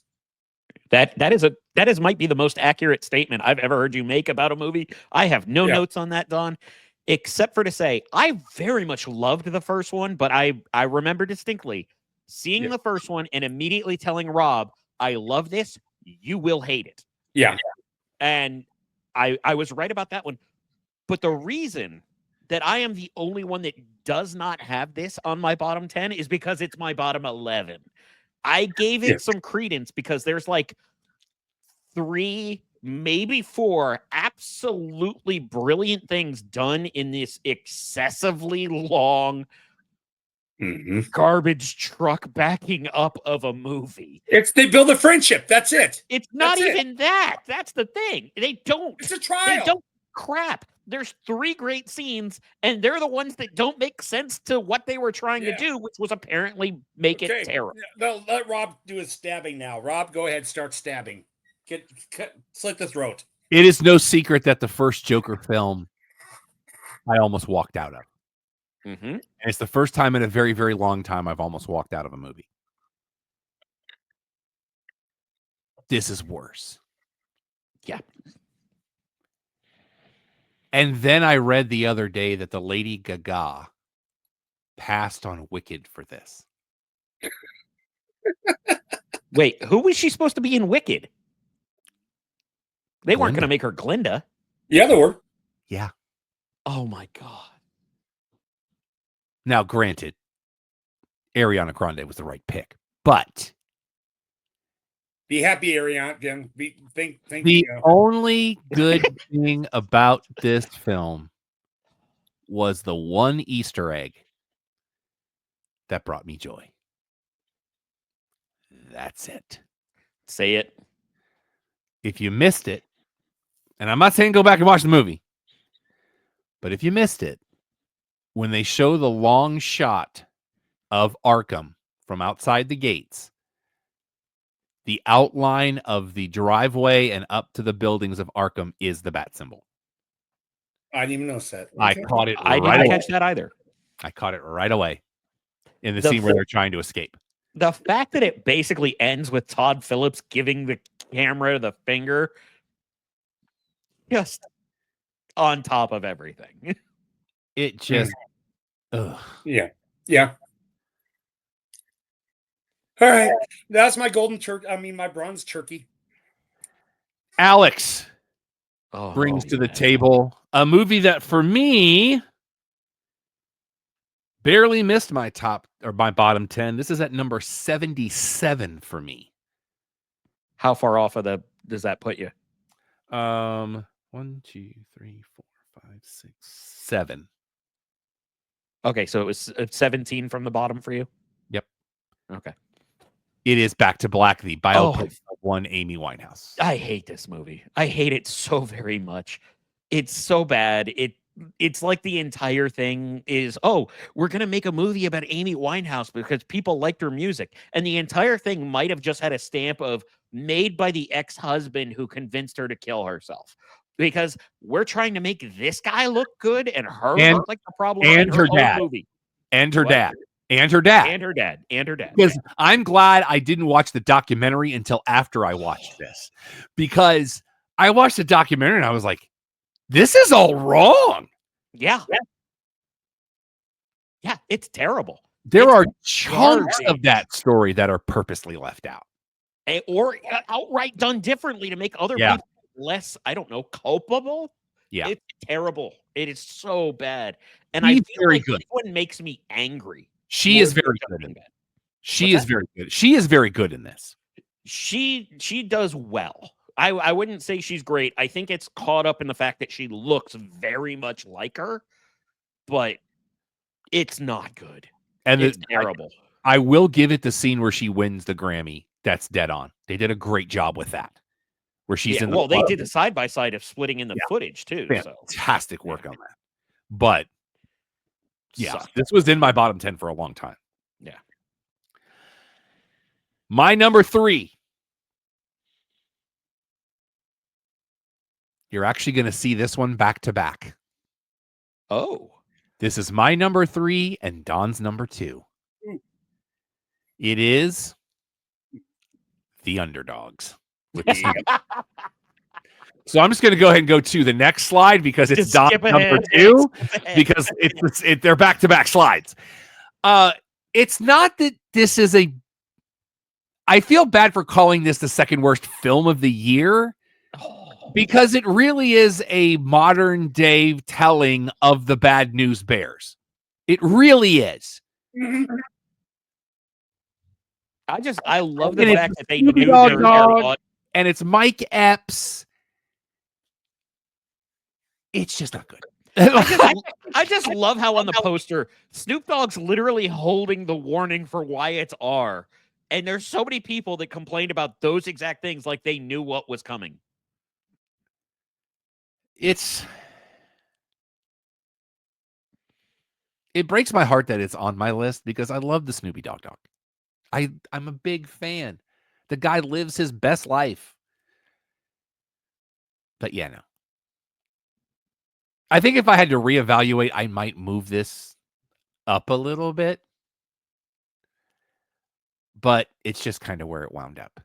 But we're at Don Silver Turkey, so I want to hear this. If I can, when I did my review, I put on here that this film, I know it's January, but it gets my uncoveted Maze Runner promise. I did that in January on this film. Yeah, this was a January release. You are correct, sir. Yes, it was. It was tried to do a remake of the Mighty Ducks that Disney would never touch. It got its R rating within about 10 seconds due to the profanity. And it's just a curse fest. And I know he's done so much for the Pee-wee and all that stuff, but which I give in real life, congratulations. But the swearing and the total lack of respect where the kids start swearing like sailors and stuff like that, that's not what kids football should be about, where it's the F word every 20 seconds. It seemed funny up front for the first 2 minutes, if that, but then after that, it just got stupid. What's the point of the F-bomb? I hated it. I walked out saying that this thing is not what kids should be even watching and all that stuff. Yeah, it got funny. Because it's rated R, Don. Yeah. I mean, if you're showing this to kids, just like Alex said, it's right there on Front Street. I know. Not even at the bottom of the one sheet. It's right there in the middle of the picture. But we could say F-bomb 20. It's worse than that South Park evidence episode where they did the S word and they counted it how many times they said the S word as a counter. I love that episode. Yeah. Imagine that with the F thing. You know what I'm saying? That's what the point is. All right. Alex's number 2 worst film of the year. And I'm not shocked because he and I talked about this at length. It is the Halle Berry vehicle, Never Let Go. It sucks. It sucks in every every way. Anybody that says that there's anything redeeming about this should have every bit of their opinions revoked. This was literally number 1, and I thought it was cemented. And then I saw something 2 days ago. Oh, but I saw something 2 days ago. But this is the worst movie of 2024 that I made it to the end of. And I want to punch everyone involved. And it's a good thing I'm a midget because then I can punch the children in the face too for being in this. Because every bit of it sucks and everybody who's involved should lose their jobs. I read the Wikipedia page for this and was like, what in the name of all things good and holy is going on here? I honestly feel like they also multiple times lost the script and had to BS their way through parts of it. And then they just decided to stick with the BS for the end of the movie. It's so bad. I hate everyone who made this. I genuinely do. You said my car should be revoked. Yes, 100%. Right now, I feel like everybody who has anything positive to say about this goes right below Jennifer Lopez on people who I despise. I would say that the acting by the 2 kids of Jenkins and Nolan was really good for their age. And I respectfully disagree. Okay. A very large margin. Yeah. I have seen deaf kids put on a better performance in middle school than those two little turds did. Well, let's be honest. I am. My believe me, I am censoring myself. Yeah. My number 2 worst film of the year, I think, was done better by my number 18 film of the year. You've had a note like this 2 years in a row. It is The Beekeeper. I like this movie.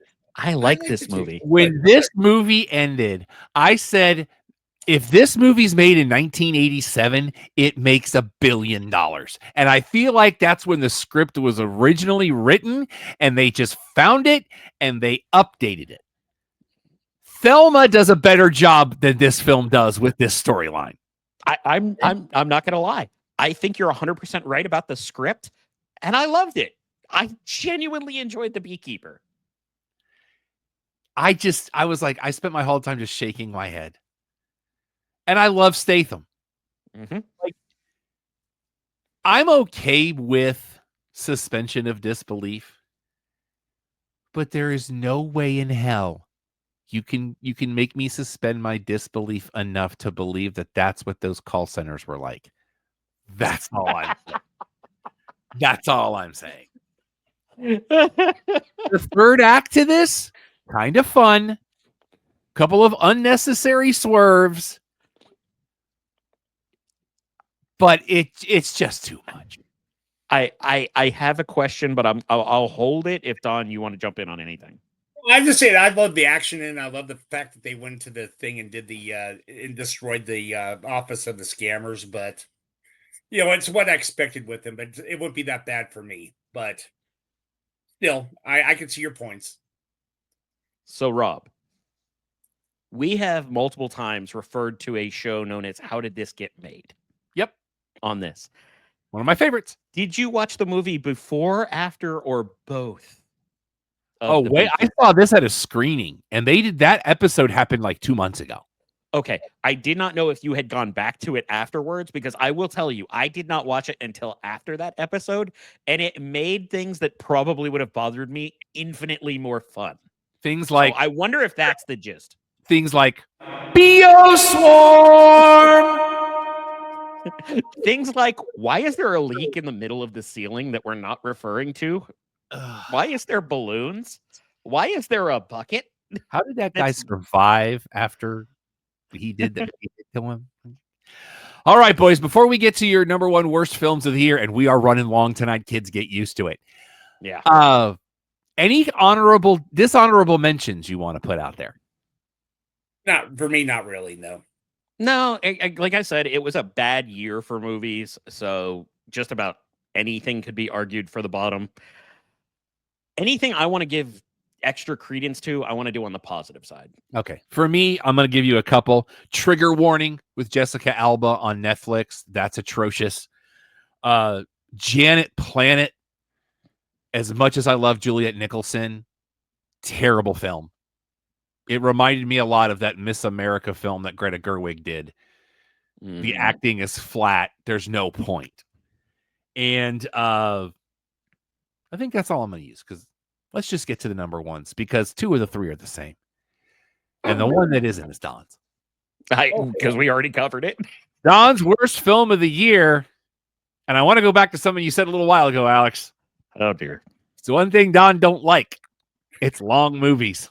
Oh, I feel like I can guess what it is now. And Francis Ford Coppola says, Hold my beer.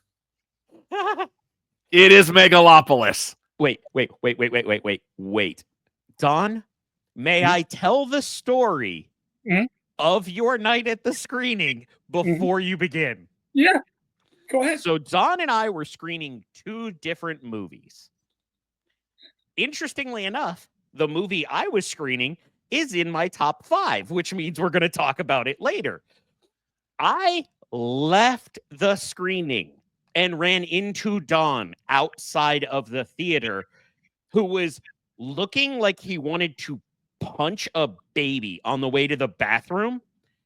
And I said, how much longer do you have? And he said, I don't know. We started with like a 45-minute video from Coppola, so we're barely into the movie. Go ahead. All right, I'm going to let Don talk because I know the story, but I want to make one observation. I need to step away for a minute. Okay. All right. So, in fact, I'm going to mute myself. Okay. This film here, it's a mix of like Julius Caesar meets the Hunger Games meets Moulin Rouge, where it's really weird society and stuff like that, futuristic. And I love Coppola. But this was trying to make a political statement. It was pure, what I call pure Oscar bait, to say the least, where they're trying to get the people in there and all that. It's Coppola and all stuff. But it was trying to, in the end, basically just make a political statement in the end. It was 2 hours and 15 minutes. It was really weird. It was in the weirdness of, like, again, Knight of Cups. And this, it was, what's the point of this film? The only good thing I said about this film was that it was cameos. It was so weird. I thought, what's the point of this? An hour could have been easily cut out of the thing. Oh my God. Put it this way, when I made this film, when I made my review, I said that this one right now is running for my Golden Turkey of the Year, and it hasn't lost it, and it won it. It was 2 hours and 15 minutes of nothing, of just a political struggle. And what's the point of this, or what's the point of that? The level of anger and fury in your eyes when I saw you during the screening, it was genuinely like, I felt bad. I will neither confirm nor deny. I laughed in the car the entire way home, grateful that it wasn't me. Yeah, because I said, half the movie could have been cut out and I'd still get the same thing. And my observation, now, to clarify, is that Lawrence Fishburne in the middle of the poster? I can't remember. I think it might be. My observation, it is. on the one sheet, I know he's holding a backpack, but I think on purpose they did that so it makes it look like he's holding a lightsaber. I'm just saying. All right. This is another one where, if I'm not mistaken, and I am not, I'm just going to go straight to mine because Alex's and mine are the same. It is Madam Web. What an absolutely cinematic turd this film is. To everybody who got this going, I hope you sit on a 2x4 the long way. I hope it actually destroys your insides. Within 15 minutes, started screaming, F you, F this, F that, I hate everyone. I started fighting with Sean. I was so mad at Madam Web. I could not hate enough things that Madam Web existed. I watched this on a plane on my phone, and the screen was still too big. I'm sorry. Can somebody write that down? That's the t-shirt. That is the t-shirt of the episode. Like putting them in the suits in the trailer, and that's about all you get of them in the suits, because it never technically happens because it's a flash forward.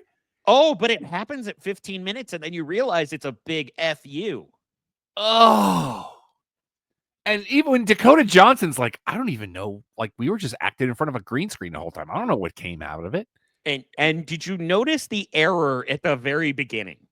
Or not the very beginning, but when we were first introduced to Dakota Johnson. I am really blocking this film out. Oh, yeah. So it cuts inside the ambulance, outside the ambulance, inside the ambulance.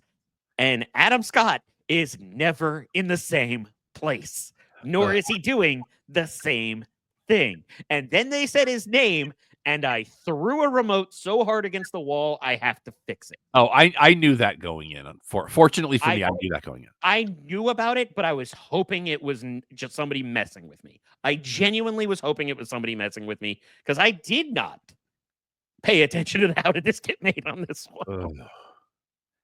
What a turd. Oh my God. You know what's bad when all three of us have it on the same list? Although not in the same place, it's on the same list. Comparably. Yeah. I mean, that's when it's all. That's the only film that we all have at the list this year. Yep. Just about, You know, yeah. Should And I will clarify, Don winds up seeing way more movies than we do. Time, availability, whatever you want to call it. So if you look at it by percentage-wise, we all had it about at the same level. Yeah.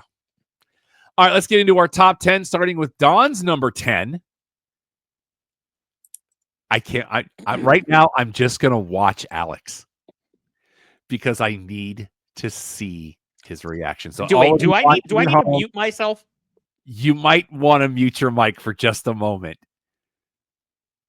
Don's 10th favorite film of the year is Kraven the Hunter.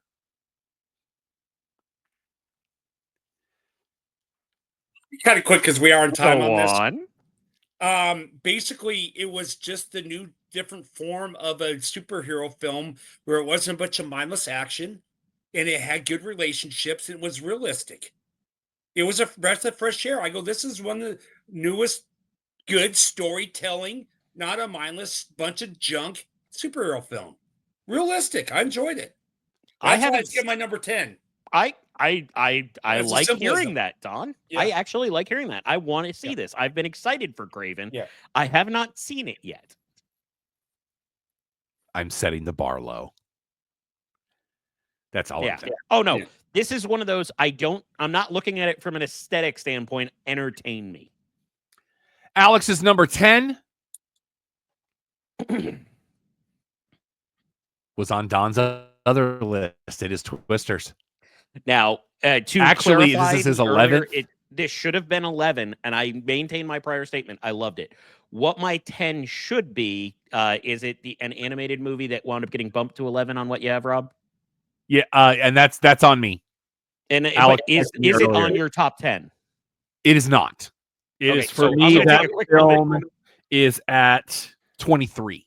Okay, I want to clarify. Transformers 1 is gorgeous. It is amazing. It checks all the right boxes.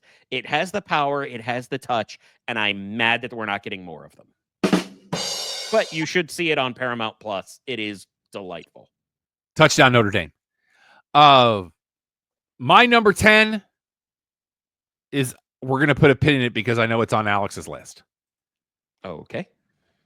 One of the most underrated films of the year, in my opinion. It is The Ministry of Ungentlemanly Warfare.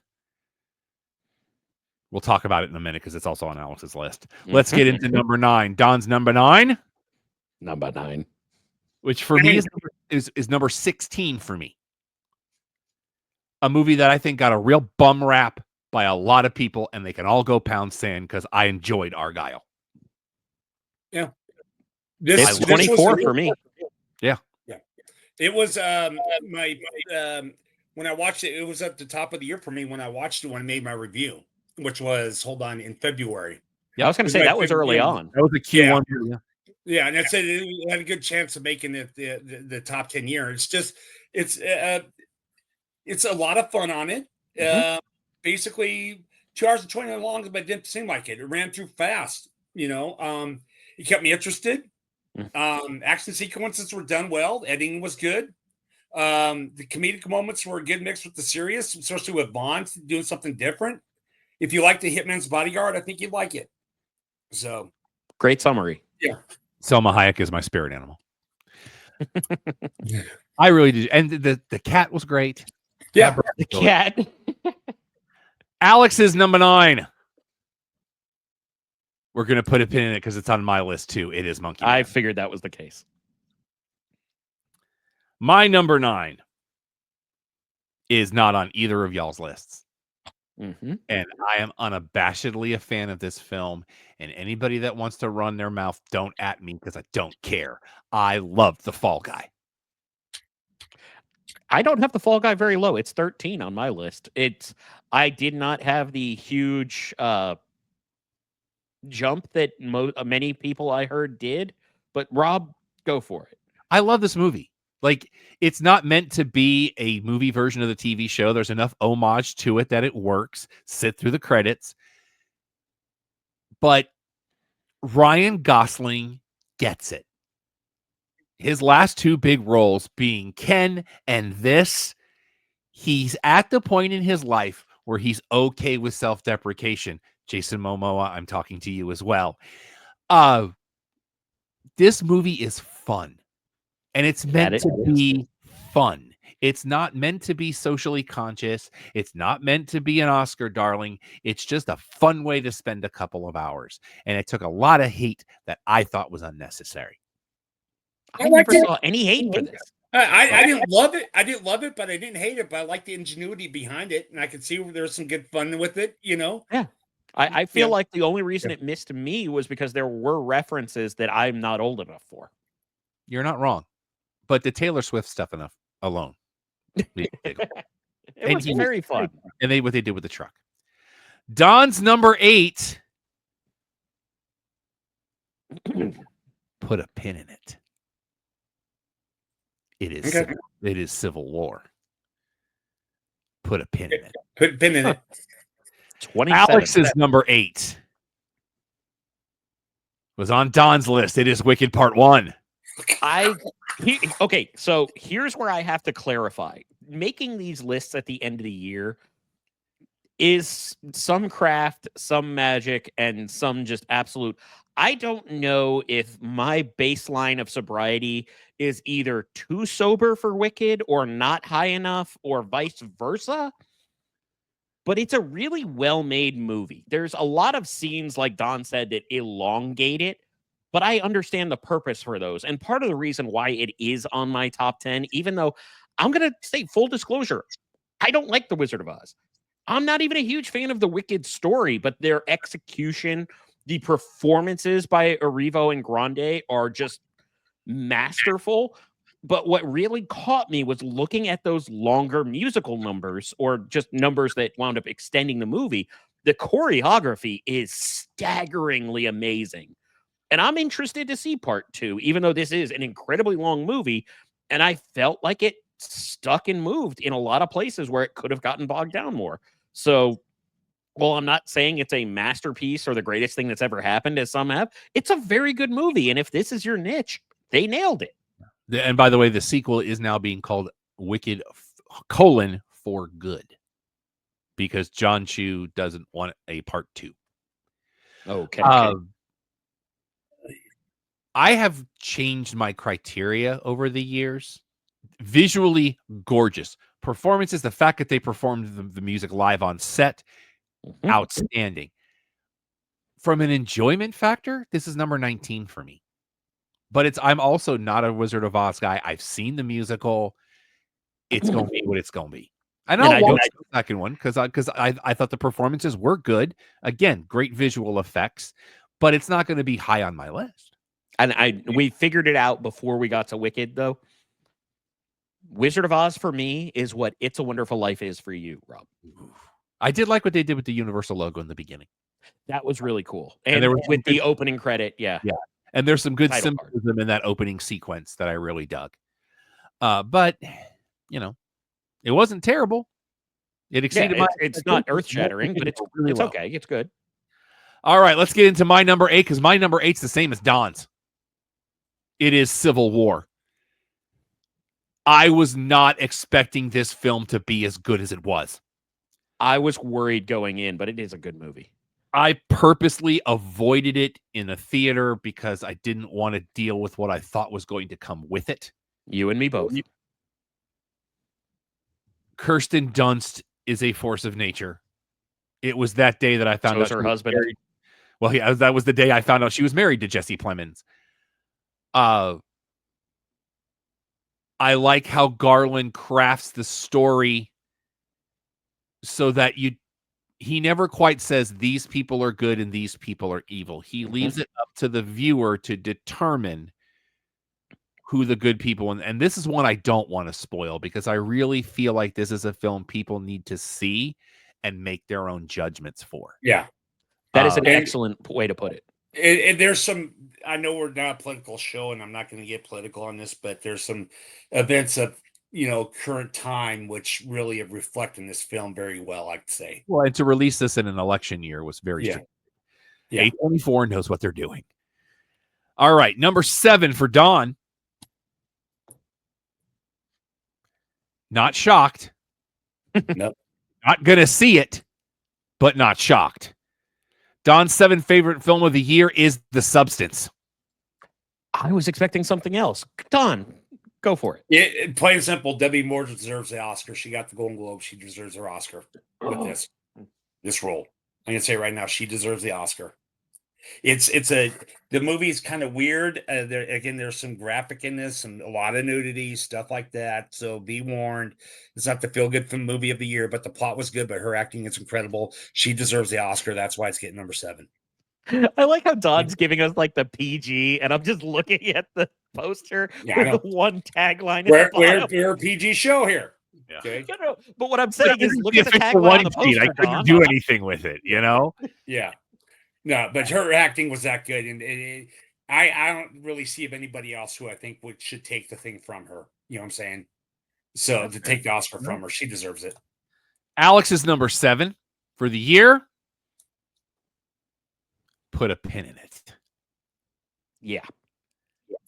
Because this one's a clean sweep. Oh, really? Yeah. All 3 have this on our list. Good. Let's keep it moving. My number 7 is one that neither one of you had. It's one I've seen recently. I was upset that I missed it in the theater. I am so glad I watched it. If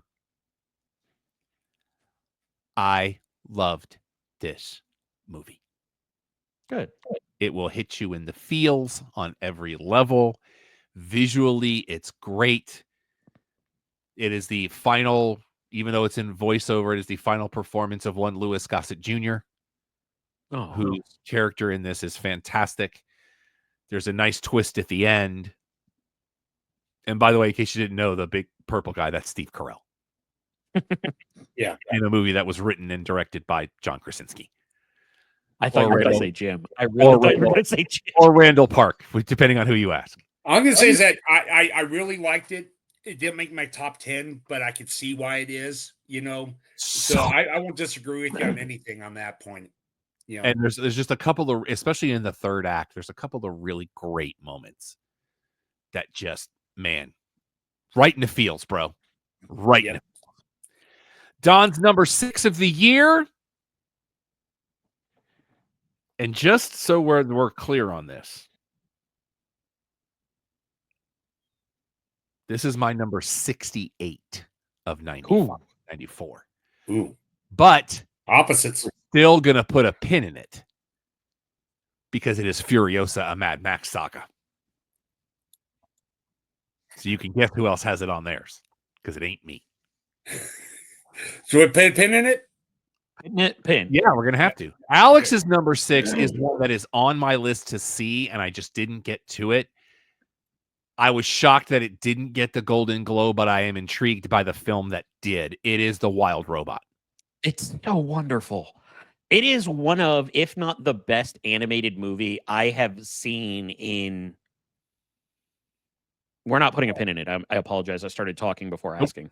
Nope. Okay. It's not anybody else. So the funny thing is, part of the reason I was so happy was this was the screening I was in while Don was in Megalopolis. There you go. It is so delightfully brilliant. It is kid-friendly while dancing just close enough to real, true world stuff to be more, I don't want to say mature because that gives the wrong impression, but more dealing with things that happen in life that children don't understand or different concepts with it.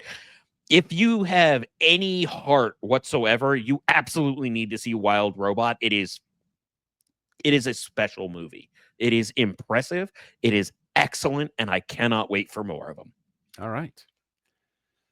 My number 6 film of the year, put a pin in it. Better Man. Because I'm pretty sure it's on somebody else's list. So I haven't seen it, so. No, it's not. You can talk about it. This isn't on your list, Don? I thought it was. Me? Yeah, I thought this was on your list too. I saw it last night. I had to get the list before. Oh, that's right. This film, it is the story of Robbie Williams. It is, believe the hype. I really want to see this. This guy has a story.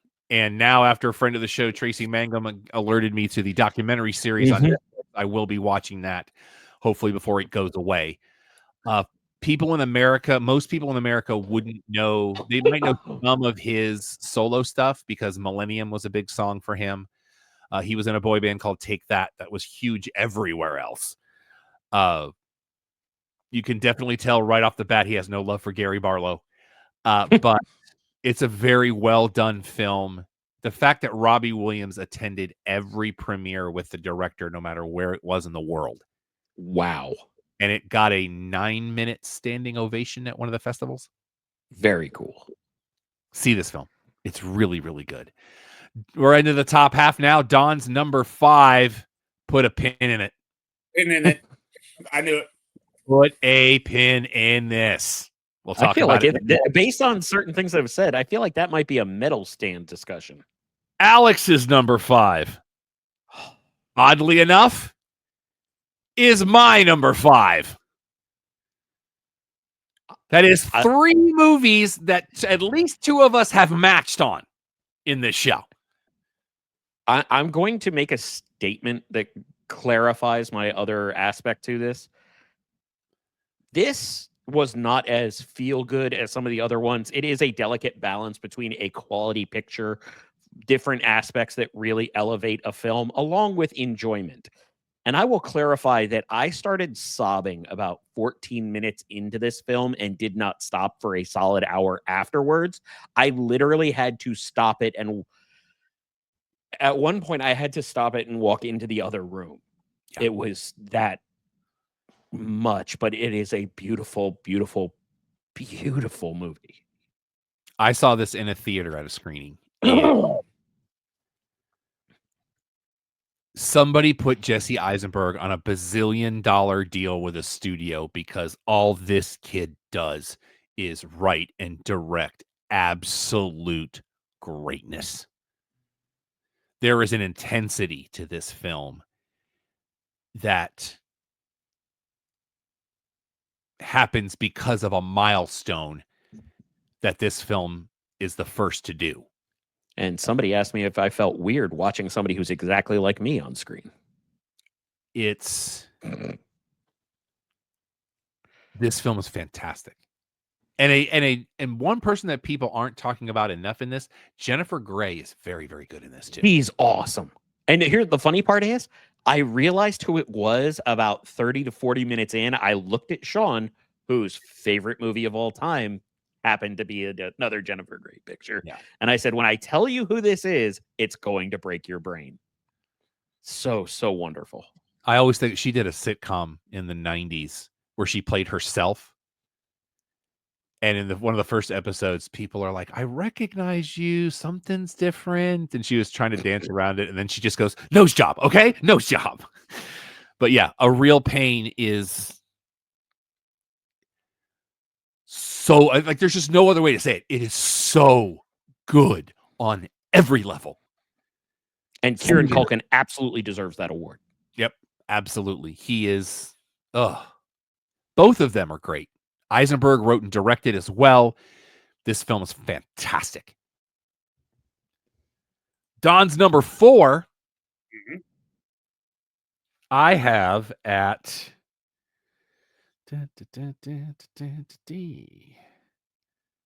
where did I put it? 27 on my list. It is Superman, the Christopher Reeve story. Reeve. Sorry, apologies. I spelled that wrong. Christopher Reeve story. I was typing very fast. I missed the press screening, but I gotta see it on something like HBO if I remember. I watched it on Max. Okay, and there was a lot of hype about it, and then when I saw it, I'm like, I could see why, and I saw why, and you learn so much about that guy and what he went through. He's more than just the Superman hero now that I know from the movies from the 80s and stuff. He was a real Superman in real life. And if it doesn't touch you inside, then, you don't have emotions, in my opinion. There we go. The only thing I will say, Alex, is you mentioned something to me about the opening of Creature Commandos. Mhm. I had my head turned when this started, and I'm wondering if it's that same intro that they're using for this, because this is a DC Studios film. Oh, the original Superman chest break? Yeah, I haven't I had my head turned, so I don't know if that's what it was. But they could have used it for this because it was released late in the year. Alex's number 4 film of the year is my number 10. It is The Ministry of Ungentlemanly Warfare. Man, this is a good flick. Rob, go right ahead. It's a lot of people, and rightfully so, want to compare this to Inglourious Bastards, but it's not that. To me, it's more Magnificent Seven than it is anything else. But everybody involved in this film is great. The action's great. The twists and turns are a lot of fun.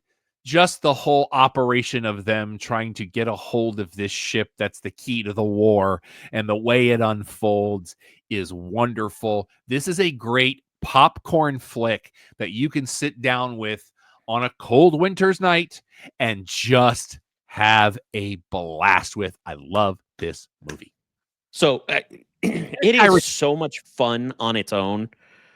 But the biggest thing to it, yes, there is a bias in there based on acquaintances.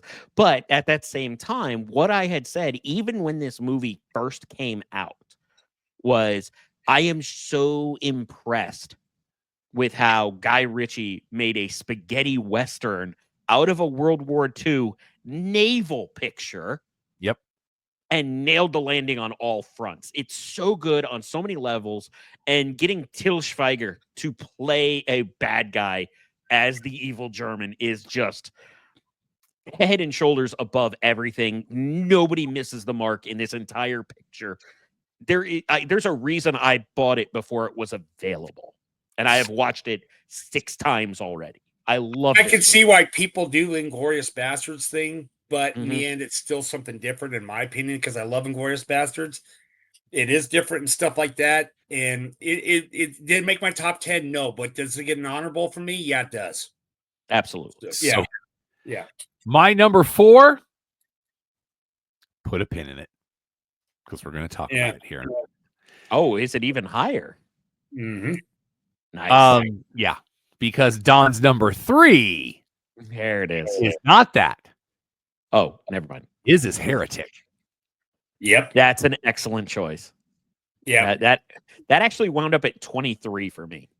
Yeah. I read the Wikipedia page on this and was very confused.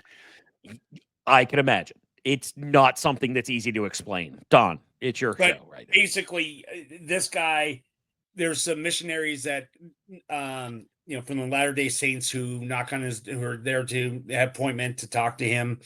And he seems, but as soon as they get in the house, things seem a little weird. Hugh Grant has done some great comedy. He's done the whole spectrum, but him playing, is he the level of psycho of Heath Slater in Joker? I mean, in the Dark Knight, no. Is he Hannibal Lecter by Anthony Hopkins? No. But when I watched him, I'm like, you thought of those people and their performances when I watched him on this. Does he deserve the best actor? Yes, he does, in my opinion. He deserves the best actor in this. He played the perfect psychopath who could just seem cool, calm, and collected like the great serial killer. But as thing goes on, watch out. Go ahead. Okay, I do want to take one quick issue with what you're saying, Don. Yeah. Because I don't consider him a psychopath in this. I don't. I think the whole baseline behind this is who is the real heretic, and is it a matter of perspective? And I thought they did an amazing job with that kind of angle with it.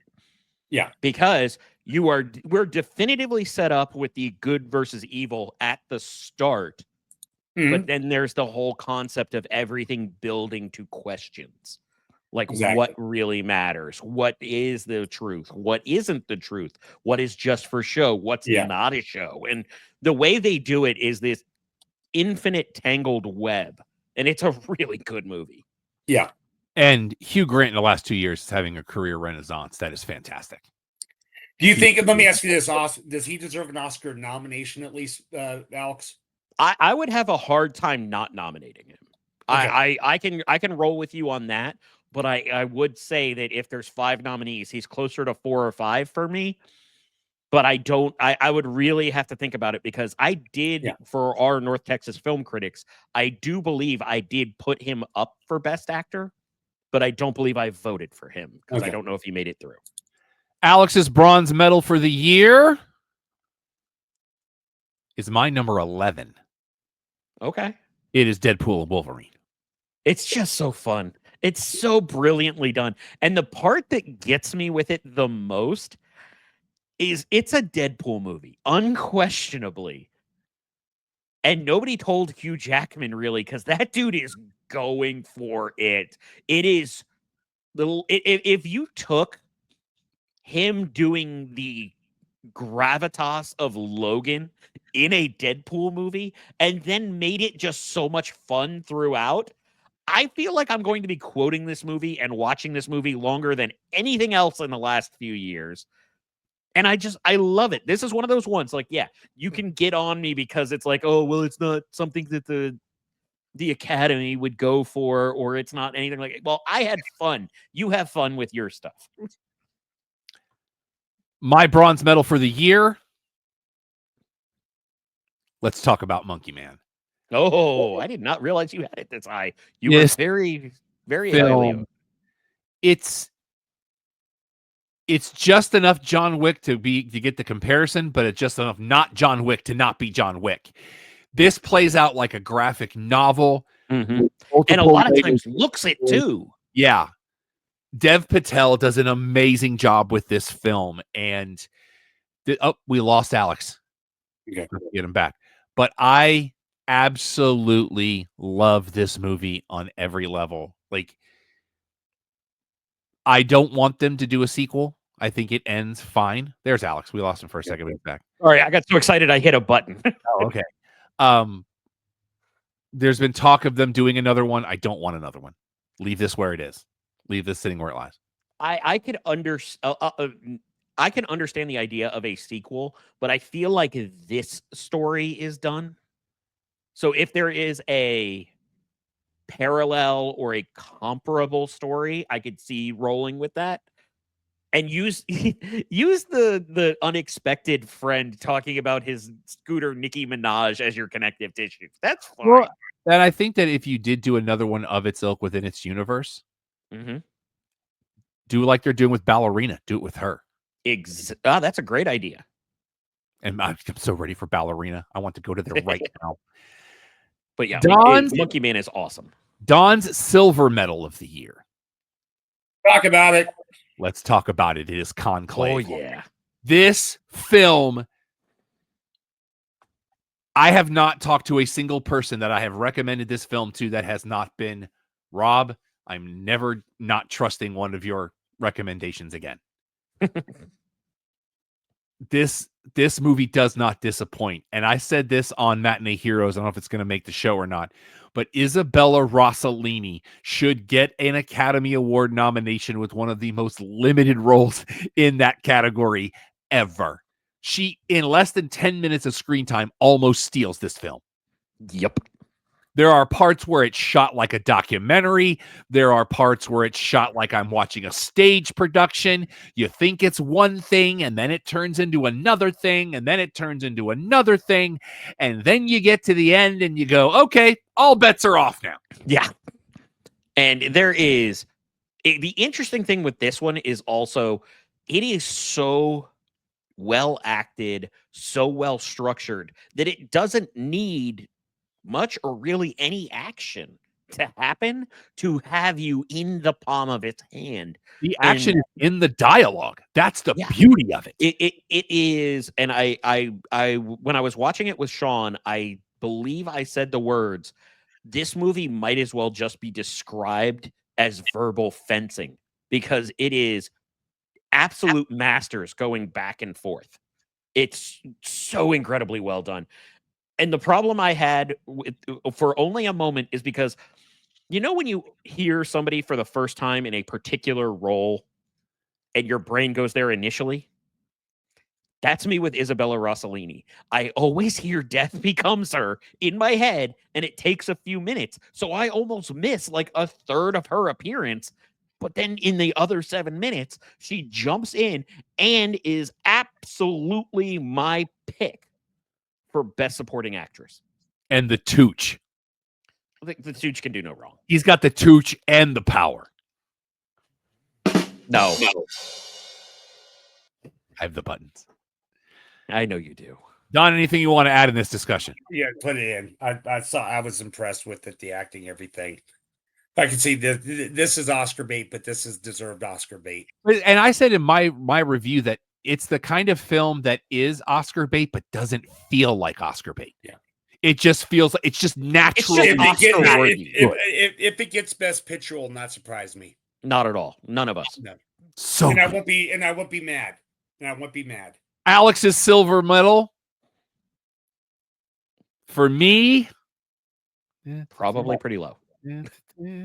Number 40. So right in the middle. Oh, not as low as I thought you were going to put it. So the thing with Dune Part 2, we just talked about Conclave with all of the verbal sparring and not really needing to do much on the page. Dune Part 2 is pretty much the polar opposite in that. And it is Denis Villeneuve doing, as Rob would put it, Denis Villeneuve things and doing these grandiose appearance, building this world, continuing on, adding the level with Florence Pugh and the royalty further.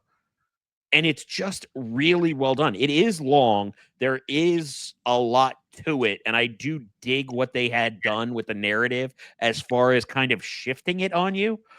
But man, is it a good picture. I really, really enjoy it. But it is one of the most stunning, visually appealing films I've ever seen.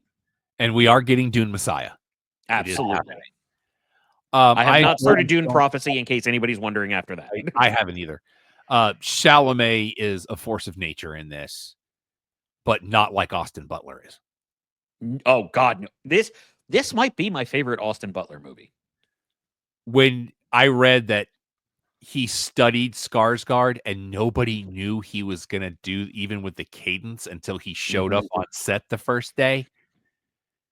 Like, this was really well done, and I'm looking forward to Dune Messiah. Yeah. I'm not afraid to say it. My number 2, let's talk about it. Number 2. Sing Sing. There it is. Give Coleman Domingo all of the things. I don't want to go too deep into this film because when I saw it, the cinematographer and one of the producers was there with James Faust, and they did an interview. Go into this film only knowing that it is the true story of a group of guys in Sing Sing prison that form a theater group. That's it. Because by the time you get to the end of this film, it does something that made me almost stand up and cheer. This film is so good and so well done and just fantastic.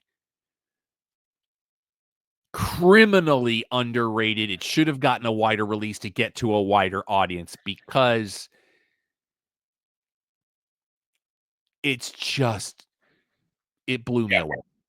Very emotional. Don gets into it. I want to clarify the fact that both of you have this on your highest. I have not seen this yet, but it is going even closer to. I was able to see it through that screener DVD we got, so I want to thank the studio for that. On that. That's how I was able to watch it because I wasn't able to see the thing originally. So, and when I got that in, and Rob saying you need to see it, and I watched it. Yeah. So, in a world, Alex, have you seen it? I literally just said that it's on both of yours. It goes higher on my list that I have not seen. Okay. In a world where this and Conclave are released in the same year, brother, two of the best films I've seen in the last 5 years.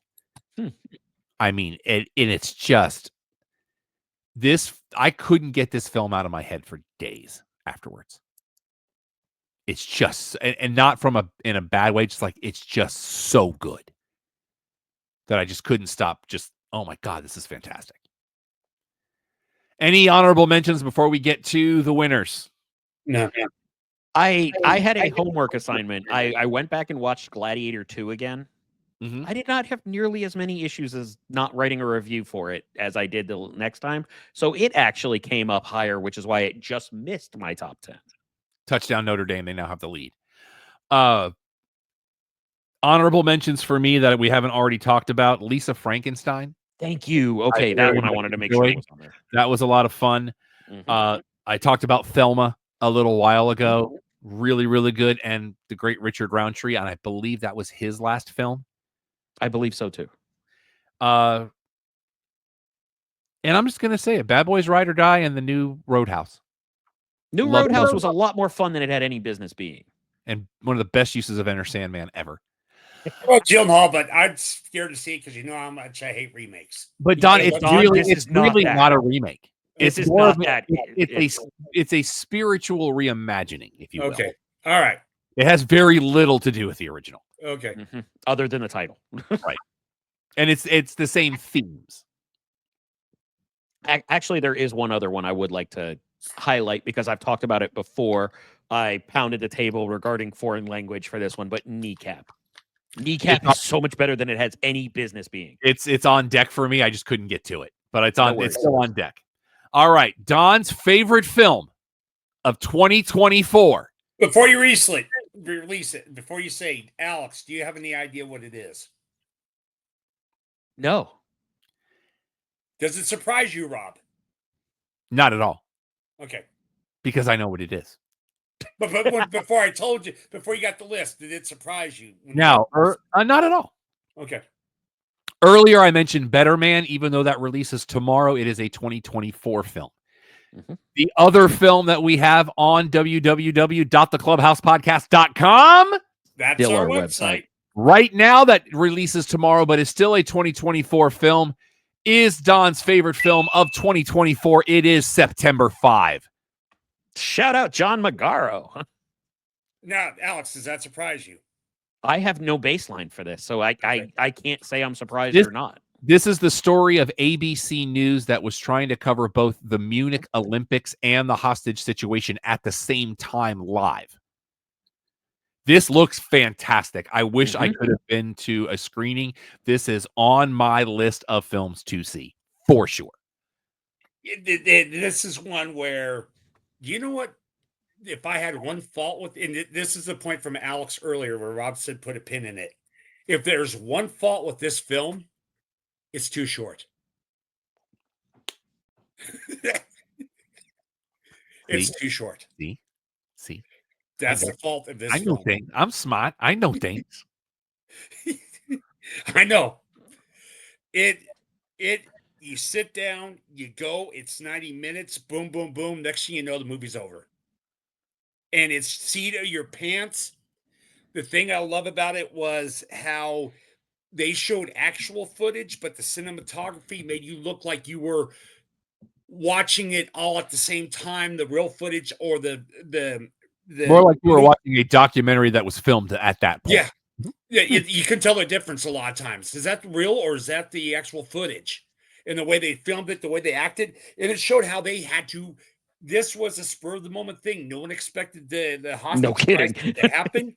And they're in the middle of the night going, okay, Olympics done. Good night, America. Blah, blah, blah. Next thing you know, boom. And it's a news story. And how do they get this out live? This was the first basic live coverage of a terroristic event ever on national TV in America. Mhm. And the decisions they had to make. Do we show this or don't we show this?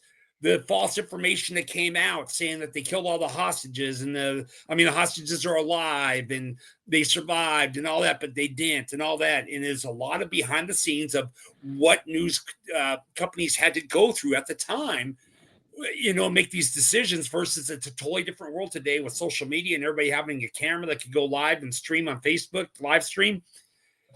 It just went boom, boom, boom, boom, boom, boom, boom, boom, boom, done, gone, what? Wow. And yes, my only fault was it was too short. Loved it. And in case you were wondering if it's the end of days, there it is. Yeah, there it is. Alex's favorite film of the year. Buckle up, Buttercup.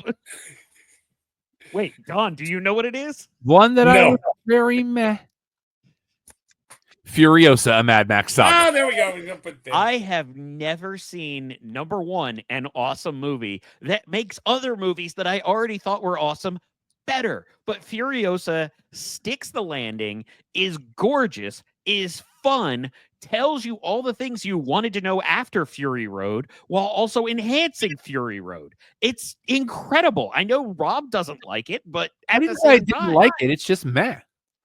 For that's me, not you know, liking it to me. It made my list of number 6, if I Yeah. can. You know how I feel about remakes and stuff like that. And when I look at, like, for instance, the Alien, Mhm. loved Alien. Aliens is my favorite. Everything else is crap. Where did And when I Alien look- Romulus fall for you, Don? It's maybe number 4. You know, on the of the things. Oh, no, I meant on your list. Oh, Ballpark. I'd say about 20. Okay, yeah, I had it at 27. Okay, so the thing with this one is it's kind of like Aliens, where I love Mad Max, but the Road Warrior was my favorite of it. And everything's been compared to the Road Warrior. This now went to above Mad Max, but below Road Warrior when it comes to all the films in the Mad Max saga. It's right below the Road Warrior. The scene chases, everything like that. It builds a story, even builds the story to the Mad Max saga and everything else. It was a breath of fresh air where, let's not Ice Age it out, but they did the opposite where they made it better. The action scenes, everything looked, told the story. And with the way they did it, that made Chris Hemsworth disappear for me was impressive. That was my favorite part of it, was watching Chris Hemsworth chew scenery like he's at a Golden Corral. And the guy seemed like the psychopath of played a great psychopath in that film. That one I will take issue with only on technicality. That is definitively a sociopath. He knows whatever. the difference between right and wrong. He just doesn't care. Yeah. All right. My number one, and this Rob. could be the first time this has ever happened. Bell to bell, number one favorite film of the year. Wow. It was the first film I screened in 2024, and it never gave up the title. It is The Book of Clarence. That's This right. is this is the same guy that directed The Harder They Fall, which was my favorite film of that year. This takes the biblical epic to a different level. Don't let the one sheet fool you. This is not Clarence. This Clarence, is not Jesus. By the way, touchdown Penn State. We're tied up again. We might actually hit the over now. In the one game I said under. But it's his love for biblical epics. It's filmed that way. It's the effects look that way. Clarence is just the guy that's down on his luck and decides he wants to be a Messiah. It's a really well told story. Lakeith Stanfield. I mean, seriously. I mean, everybody in this. One of my favorite scenes, because he decides that he needs to figure out how to, quote, and this is a direct quote, learn Jesus's tricks. So he literally goes to Mary and Joseph and asks, and Mary just looks him dead in the eye and goes, "Oh, baby, you don't understand how this works." And Joseph's in the background, like, just looking at him like, don't, just bail. And it's just fantastic. And then you're looking, look all the people that are in this movie. Lakeith Stanfield, Omar Sy, David Oyelowo, Alfre Woodard, Marianne Jean-Baptiste is in this, like James McAvoy. And there's a really funny sequence that happens later on. It's just really well done. I highly recommend this film. Probably also one of the most underrated films of the year, probably because it was a January release and it kind of got lost in the shuffle. But let me see where you can currently, it's available on Netflix or you can rent it from Prime Video currently. But check out the Book of Clarence. All right, gentlemen. That's it. That's the list. Anything else you want to add before we get out of here this evening? Gentlemen, great selections all around. Yeah. Usually there's at least one that I want to absolutely eviscerate Don over, but not this year. It was even the ones that I disagree with him on, he has valid points. And that's what makes this that much more fun, is that we don't just harp each other. Yeah, so I think on that list,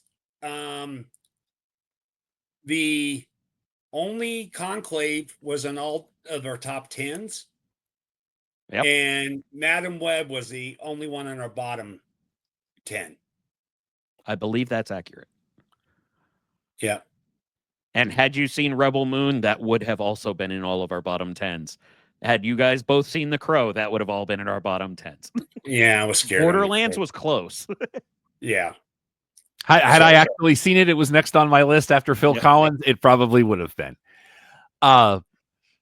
This is one of my favorite shows that we do every year. Yeah. Because we see a lot of film. What? Oh, no, the QR code popped. I know. I put it back. Because that way I don't forget for the next one. Oh, no, I was pivoting because usually I do the right hand, but I have to move over for that. Hit that. The QR code. It's actually in the upper right corner of the screen, and you're in the upper left currently. Oh, see, on mine, I'm on the upper right. Go across. Well, no, this is empty for me. That's where it is on my screen, and I think mine's the one that transmits. Okay. Well, then I'll do this. Yeah. Hit that QR code for all of our social medias. Follow us. We've got a lot of cool stuff coming up. So stick by the channel for that. Might have something interesting to share with you guys on Saturday night. Assuming I can get out of my neighborhood. We'll see. But gentlemen, always a pleasure. You can follow me on all your social medias. Everything is Yes That Rob Irvin. That is spelled ERVIN. As it says below, Alex, I am Vexploit on all social medias. If you would like to help out the show, please follow that QR code. Go to our store at ProWrestlingTees.com. Search for the Cheap Podcast if you don't use the link. A lot of different shirt designs, a lot of different color options within those shirt designs. If you're an artist and want to contribute, you will get 100% of the profit. And you can send that to me at alex@clubhousepodcast.com. Twitter, that URL that gets us off shirts, ProWrestlingTees.com/Cheap Podcast, and Twitter, I'm Eric Boonu. IGBNUU. If you want this match to your place, email me, Don@clubhousepodcast.com. We love doing live remote shows. Stay by the channel. We got some coming up. By the way, Penn State just intercepted, has the ball back. You can email me questions, comments, concerns. Tell me to go pound sand. I am Rob@theclubhousepodcast.com. Charlotte Marshall is on Pinterest because we are morally obligated to say that. Our normal show every Thursday night, 8 Eastern, 5 Pacific, your one-stop shop for all things sports, entertainment, pop culture, pro wrestling. We'll be back to Abnormal next week. There's Kai Kai. Pretty girl. So until next time, for Alex, for Don, for the Empire, I'm Rob. Clubhouse is closed. Brittany Palmer spent the holidays in Hawaii. Took some really great pictures.